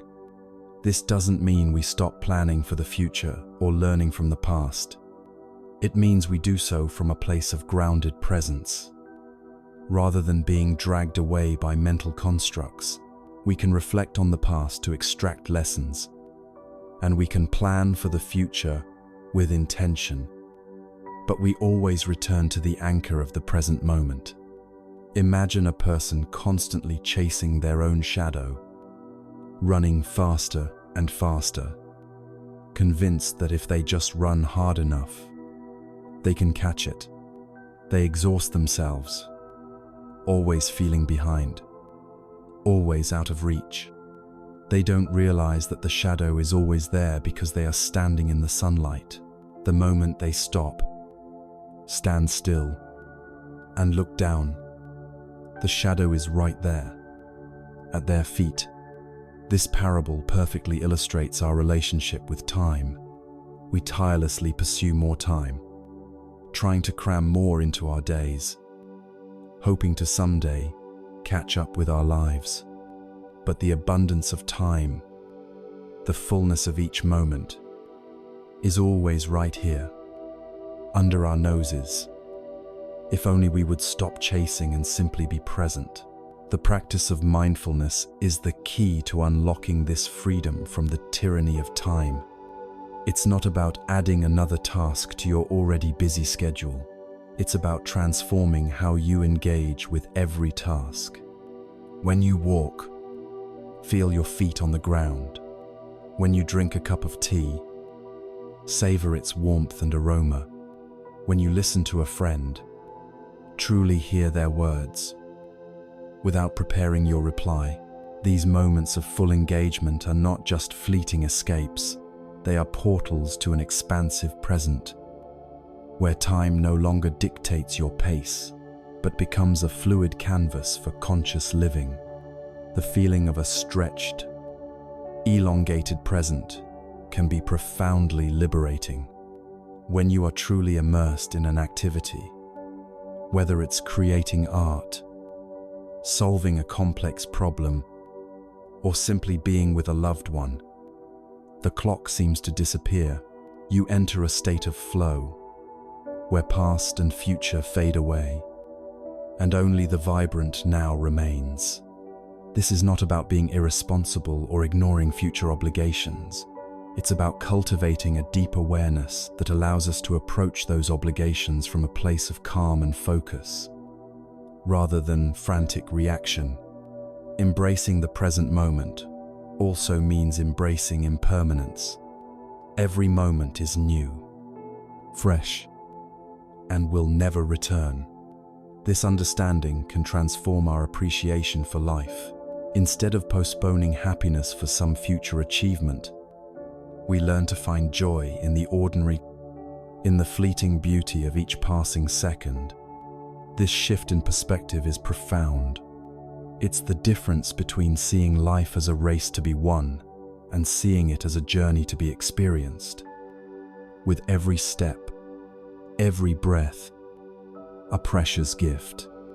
In essence, Buddhist wisdom invites us to redefine our relationship with time.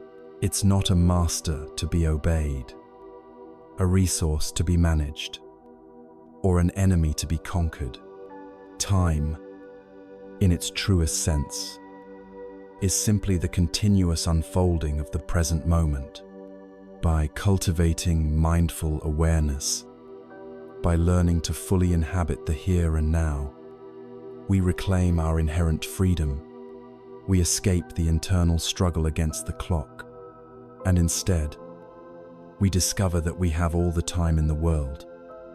In the boundless expanse of each precious, passing moment, this is a profound form of liberation, a quiet rebellion against the relentless pace of modern life, and a deeply peaceful way to truly live. In our modern world, the pervasive feeling of isolation can be one of the most insidious forms of suffering. Despite being more connected than ever through technology, many of us feel profoundly alone, separated from others, from nature, and even from ourselves. We often perceive ourselves as independent entities, distinct and self-contained, striving to carve out our own success in a competitive world. This illusion of separateness is a root cause of much anxiety, fear, and a deep sense of inadequacy. But Buddhist wisdom offers a radical counter-narrative, a profound truth that shatters this illusion, the principle of interbeing, or Dayan Hoi Pratitya Samutpada, as it's known in the Pali and Sanskrit traditions. It teaches us that nothing, absolutely nothing, exists in isolation. Everything is interconnected, interdependent, and inter-are. The concept of Zuinhui, or dependent origination, is one of the foundational pillars of Buddhist philosophy. It states that this arises because that exists, this ceases because that ceases. In simpler terms, everything comes into being, exists, and ceases based on a complex web of conditions and causes. No phenomenon, no being, no thought, no feeling arises independently. Our very existence is a testament to this intricate web. Think about it. You didn't create yourself. You are here because of your parents, who were here because of their parents, and so on, back through countless generations. Your body is composed of elements from the earth, water, air, and sunlight. Your thoughts are influenced by every experience you've ever had, every book you've read, every conversation you've engaged in. There is no isolated you. Thich Nhat Hanh, the revered Zen master, coined the term interbeing to vividly convey this profound truth. He famously illustrated it with the example of a sheet of paper. When you look at a sheet of paper, you might think it's just a piece of wood pulp, but if you look deeply, you'll see the tree from which it came. In that tree, you'll see the sunlight that nourished it, the rain that watered it, and the earth that sustained its roots. You'll see the logger who cut the tree, the mill worker who processed the pulp, and the truck driver who transported it. You'll see the clouds that brought the rain, the rivers that fed the clouds, and even the non-paper elements like the ink, your hand holding it, and your mind perceiving it, the sheet of paper. Therefore, interes with all these elements. It cannot exist without them. If any one of these conditions were absent, the paper would not be. This powerful insight extends to everything, including ourselves. We often perceive ourselves as distinct individuals, separate from the environment, separate from other people. But if we truly look, we'll see that I am because you are. My happiness is deeply intertwined with the happiness of those around me. My suffering is often a reflection of the suffering in my community or the world. When we experience joy, it's rarely in complete isolation. It's often shared or dependent on conditions created by others or by nature. When we feel pain, it's often a response to external circumstances or past interactions. This understanding of interbeing has profound implications for how we live our lives and how we define success. If nothing exists independently, then the idea of purely individual success, achieved at the expense of others or the environment, becomes a logical fallacy.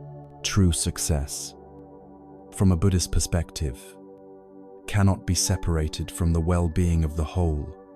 When we harm others, we ultimately harm ourselves because we are all interconnected. When we exploit the environment, we are diminishing the very conditions that support our own lives.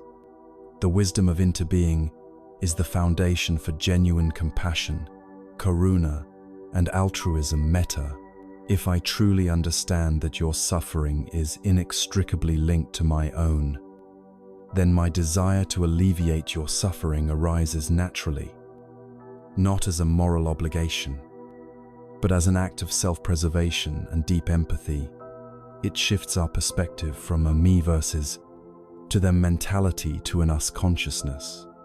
We recognize that our personal happiness is deeply dependent on the collective happiness when we contribute to the well-being of the community, when we protect the environment, when we act with kindness towards others.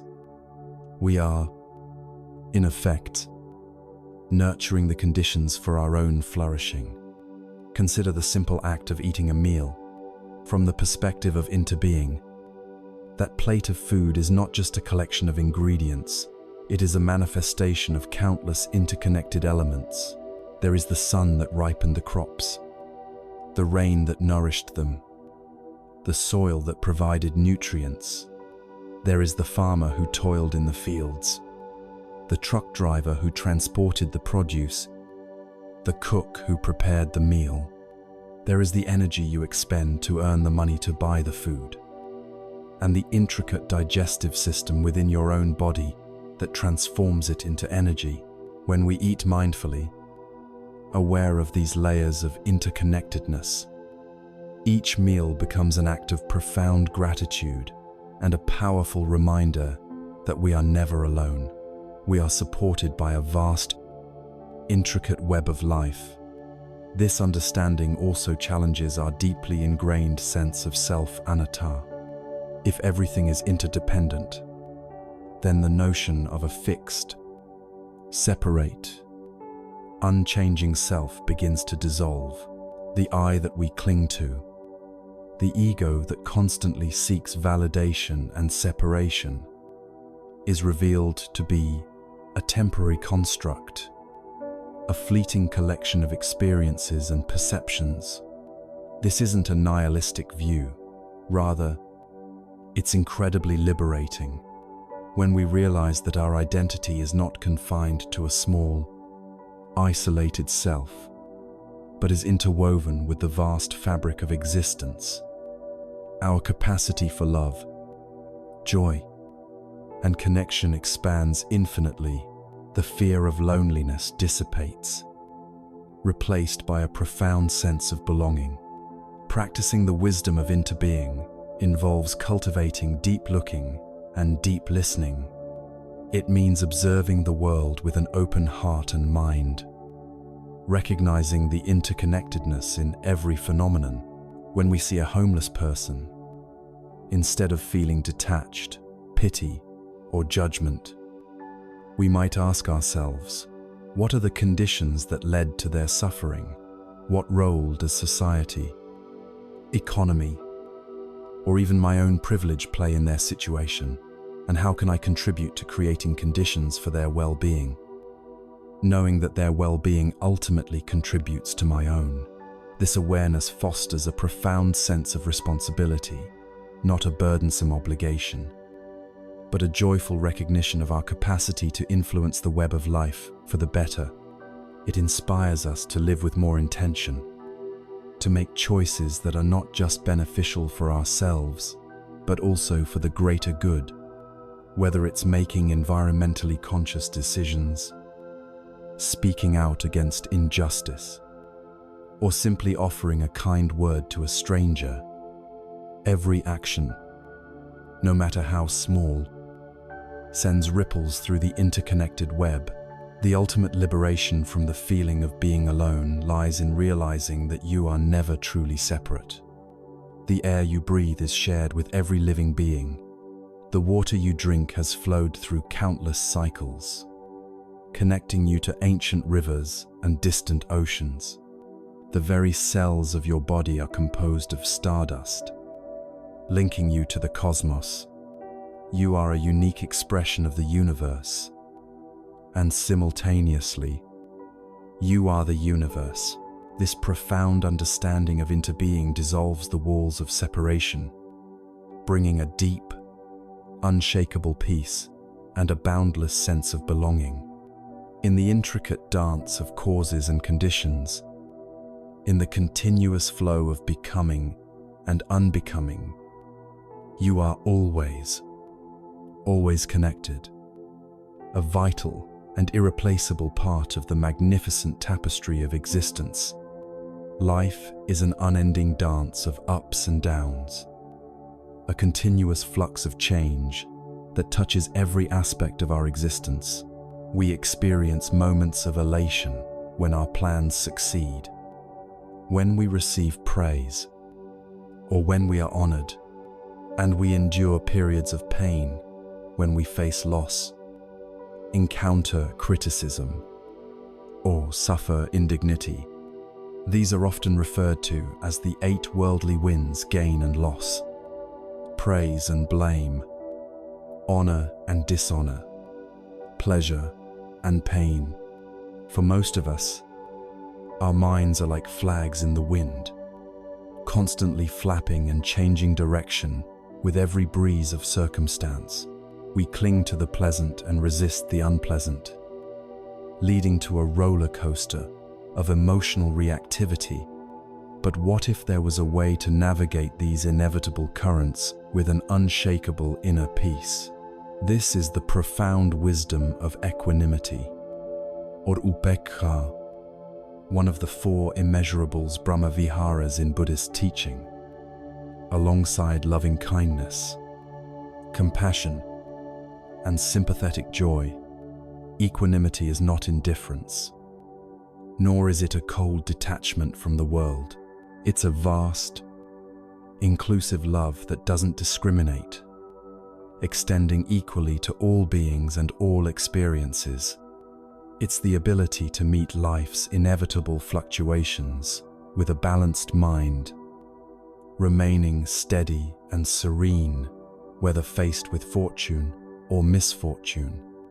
It's the wisdom that understands the impermanent nature of all phenomena and the intricate workings of karma, recognizing that everything arises due to causes and conditions, and will also pass away. Imagine a towering mountain. Storms may rage, winds may howl, and seasons may change, but the mountain itself remains unmoving, steadfast. It doesn't celebrate the sunshine nor lament the rain. It simply is. Equanimity is cultivating this mountain-like stability within our own minds. It's recognizing that external events are often beyond our control, but our internal response is always within our power. We can't stop the winds from blowing, but we can learn not to be tossed about by them. To truly understand equanimity, we must first confront our natural human tendency to grasp at pleasure and push away pain. This fundamental craving and aversion are the root causes of our emotional turbulence. When we receive praise, we feel a surge of happiness and want that feeling to last. When we are blamed, we recoil, feeling hurt and defensive, wanting the discomfort to end. Equanimity invites us to observe these reactions without judgment, to acknowledge the pleasure or pain but not to become fully identified with it or be carried away by it. A powerful way to cultivate equanimity is through the practice of contemplation on impermanence, anicca, and karma. When we deeply understand that all things arise and pass away, that nothing is permanent, then our attachment to gain and our aversion to loss begin to soften. We see that success, wealth, praise, and even pleasure are transient guests. They visit, they stay a while, and then they depart. Similarly, failure, poverty, blame, and pain are also temporary visitors. When we grasp at the pleasant, we set ourselves up for suffering when it inevitably changes or disappears. When we resist the unpleasant, we amplify our suffering, adding mental anguish to the physical or emotional pain.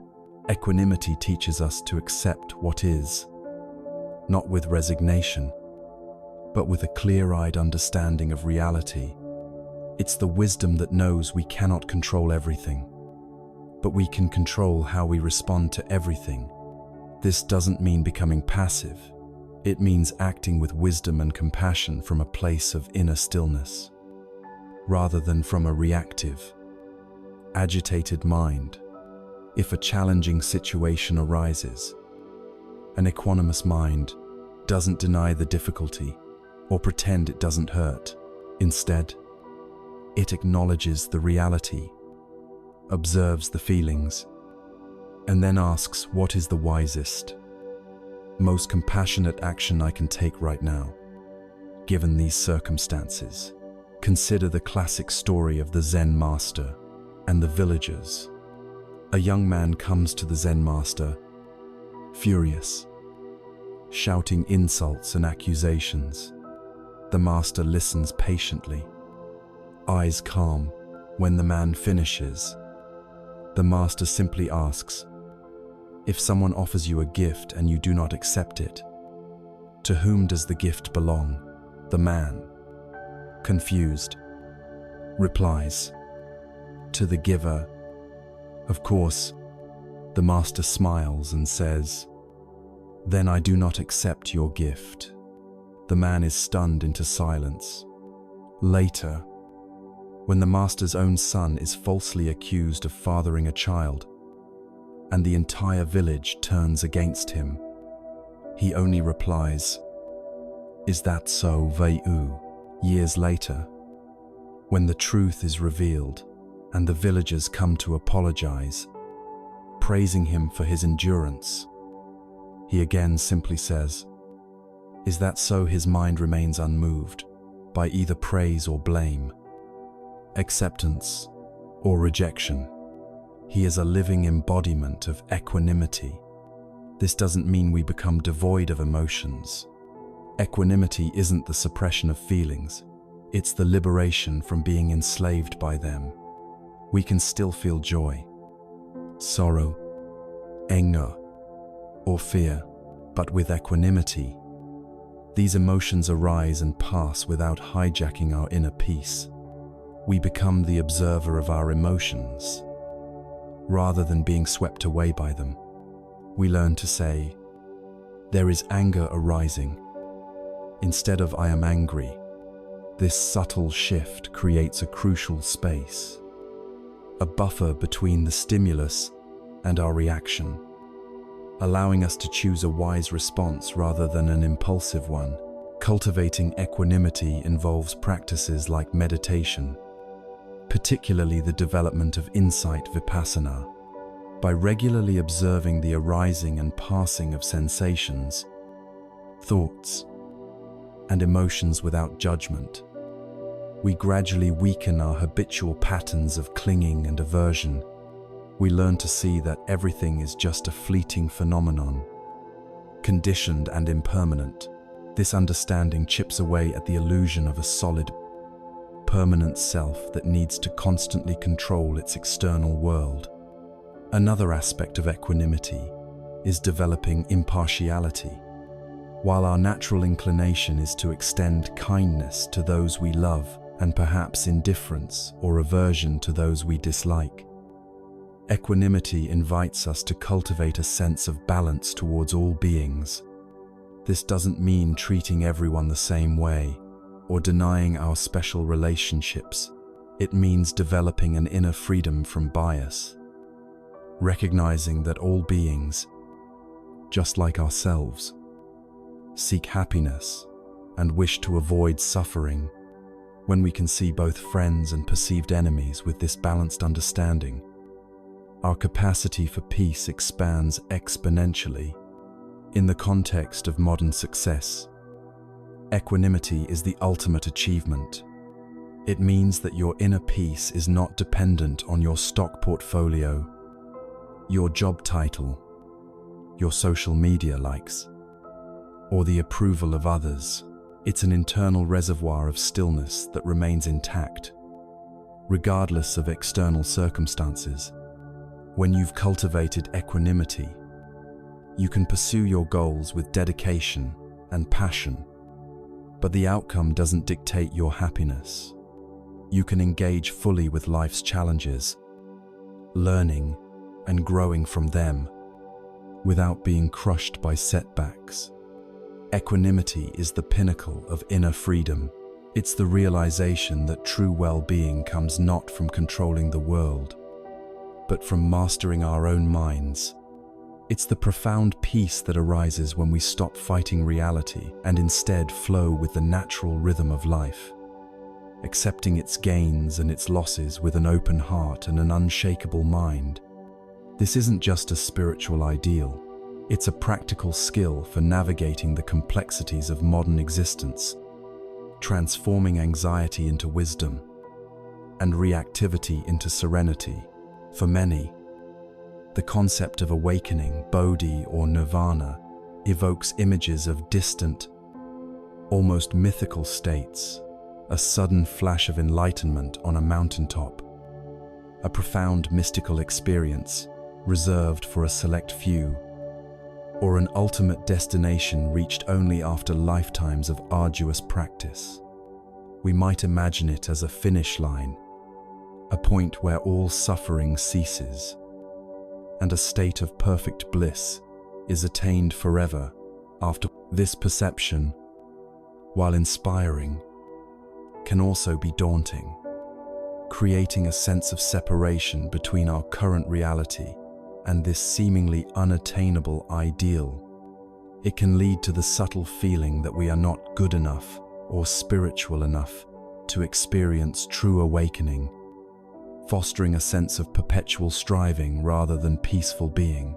However, the profound wisdom of Buddhist teachings offers a radically different and far more accessible understanding. Awakening is not a destination, but the path itself. It is not a place you arrive at in the distant future, but a quality of awareness you can cultivate and experience in every single moment. Right here, right now, the path and the destination are one and the same. Every conscious breath, every mindful step, every act of kindness, every moment of clear seeing is, in itself, a moment of awakening. Think of it like this: if you're on a journey to a beautiful garden, the joy isn't solely in reaching the gate, it's in the fresh air you breathe along the way, the birdsong you hear, the flowers you notice blooming on the roadside. If you spend the entire journey focused only on the destination, you miss the very essence of the experience. Similarly, the Pure Land or Buddha field is not a separate realm we must travel to. It is the quality of our own awareness when it is clear, peaceful, and fully present. When your mind is clear of defilements, when you are truly awake to the present moment, then and there is your Pure Land. This perspective shifts our entire approach to practice and to life itself. Instead of seeing our daily lives as an obstacle to spiritual growth, we recognize that everyday life is the monastery, and every person we meet is a teacher. the challenges we face at work, the dynamics within our families, the mundane chores of daily existence. These are not interruptions to our spiritual path. They are the very fabric of our spiritual path. Each interaction, each difficulty, each moment of joy or sorrow is an invaluable opportunity to practice mindfulness, compassion, patience, and equanimity. For example, when you are washing dishes, if your mind is truly present, feeling the warmth of the water, seeing the bubbles, hearing the gentle clinking of the plates, that moment of focused awareness is a moment of awakening. It's not about the dishes themselves, but the quality of your attention when you walk, feeling the contact of your feet with the ground, aware of your breath and your body. Each step becomes a step on the pure land. There is no need to seek special conditions or retreat to an isolated cave to find enlightenment. It is available within the ordinary, if only we learn to meet it with extraordinary attention. The emphasis on awakening as the path encourages us to find joy and peace in the process of practice, rather than postponing happiness until some future perfect state. The success here is not a final, static achievement, but the ongoing cultivation of wisdom and compassion. Each time you notice your mind wandering and gently bring it back to the breath, that's a small awakening. Each time you feel anger arising and choose to observe it with kindness rather than react, that's a moment of liberation. These are not just steps towards awakening, they are awakening in action. This profound truth frees us from the pressure of getting somewhere or becoming enlightened in a dramatic, ultimate sense. Instead, it invites us to embrace the continuous process of learning, growing, and refining our awareness. It highlights that the most significant transformation happens incrementally, through consistent, gentle effort in our daily lives, just as a river carves a canyon over millennia, not in a single dramatic flood. Our minds are transformed through the steady flow of mindful moments. The concept that awakening is the path also fosters self-compassion and patience. There will be days when our minds are restless, when old habits resurface, or when we feel discouraged. If we view awakening as a distant destination, these setbacks can feel like failures, pushing us further from our goal. But if awakening is the path, then every experience, even the difficult ones, becomes part of the journey. We learn to meet our imperfections with kindness, understanding that they are simply opportunities for deeper awareness and continued practice. We don't strive for perfection, but for progress, for genuine engagement with what is. Moreover, this understanding encourages a holistic approach to spiritual life. It blurs the lines between spiritual practice and daily life. There is no sacred and profane, no separation between what we do on our meditation cushion and how we engage with the world. Every moment is an opportunity for practice. Every person, a chance to extend kindness. Every challenge, an invitation to cultivate wisdom. The supermarket aisle can be as much a place for mindfulness as a meditation hall. Ultimately, recognizing that awakening is the path, not the destination, is an incredibly empowering message. It affirms that all the seeds of awakening, peace, and happiness are already within us. We don't need to acquire anything external. We only need to cultivate and nurture what is already inherently present. The path is not about adding, but about uncovering, peeling away the layers of delusion, attachment, and aversion that obscure our innate wisdom and compassion. So, as we conclude this journey together, Remember that your spiritual path is not a race to some far-off finish line. It is the very ground you walk on, moment by moment. The success we have redefined throughout this exploration, true contentment, inner freedom, and genuine connection, is not something to be acquired in the future. It is a quality of being that unfolds and deepens with every conscious breath, every mindful choice, every compassionate act. Keep walking, keep breathing, keep living with awareness, and you will find that you are already, always, right where you need to be, on the ever-unfolding path of awakening. We've journeyed together through the intricate landscape of what it truly means to live a successful and fulfilling life, moving beyond society's often narrow definitions. We began by observing the relentless pursuit that leaves so many feeling perpetually unfulfilled, even when they seem to have everything. We then delved into the profound wisdom of Buddhist teachings, uncovering the root causes of our unease, the unquenchable river of desire, the illusion of ownership, and the hungry ghost of the ego. These insights revealed that our suffering isn't a personal failing wrecked, but a common human experience born from misunderstanding the nature of reality and our own minds. We then explored the transformative path of mindfulness, and letting go, we learned that mindfulness isn't about emptying the mind, but about fully inhabiting each precious moment. And letting go isn't about abandoning responsibility, but releasing the mental grip of attachment and resistance that binds us to suffering. We saw how these practices can redefine our relationship with consumption, foster love without possession in our relationships, and help us embrace impermanence as a source of peace, not fear. Our exploration led us to redefine success itself. We looked at failure through a compassionate lens, understanding that no mud, no lotus that challenges our fertile ground for growth. We discovered the 7 noble treasures, the true wealth of the mind that no external force can diminish.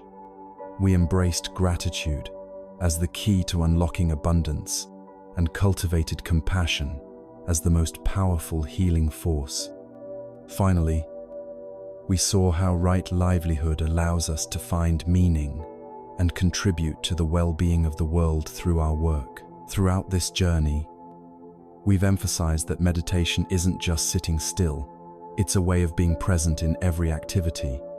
We learned to befriend anxiety and fear, finding stillness amidst the noise, and escaping the tyranny of time by dwelling in the power of the present moment. Most importantly, we recognized the profound interconnectedness of all things through interbeing, realizing that we are never truly alone. This led us to equanimity, the unshakable mind that remains balanced amidst life's inevitable gains and losses. The core message we carry forward is this: true success is not about acquiring everything you want, but about appreciating everything you have. Abundance isn't a number in a bank account, it's a state of mind, a deep sense of sufficiency within. Peace isn't the absence of storms, it's the ability to find stillness within your heart. Even as the waves crash around you, you already possess all the seeds of awakening, peace, and happiness within you. The path has been illuminated, and you have the innate capacity to walk it.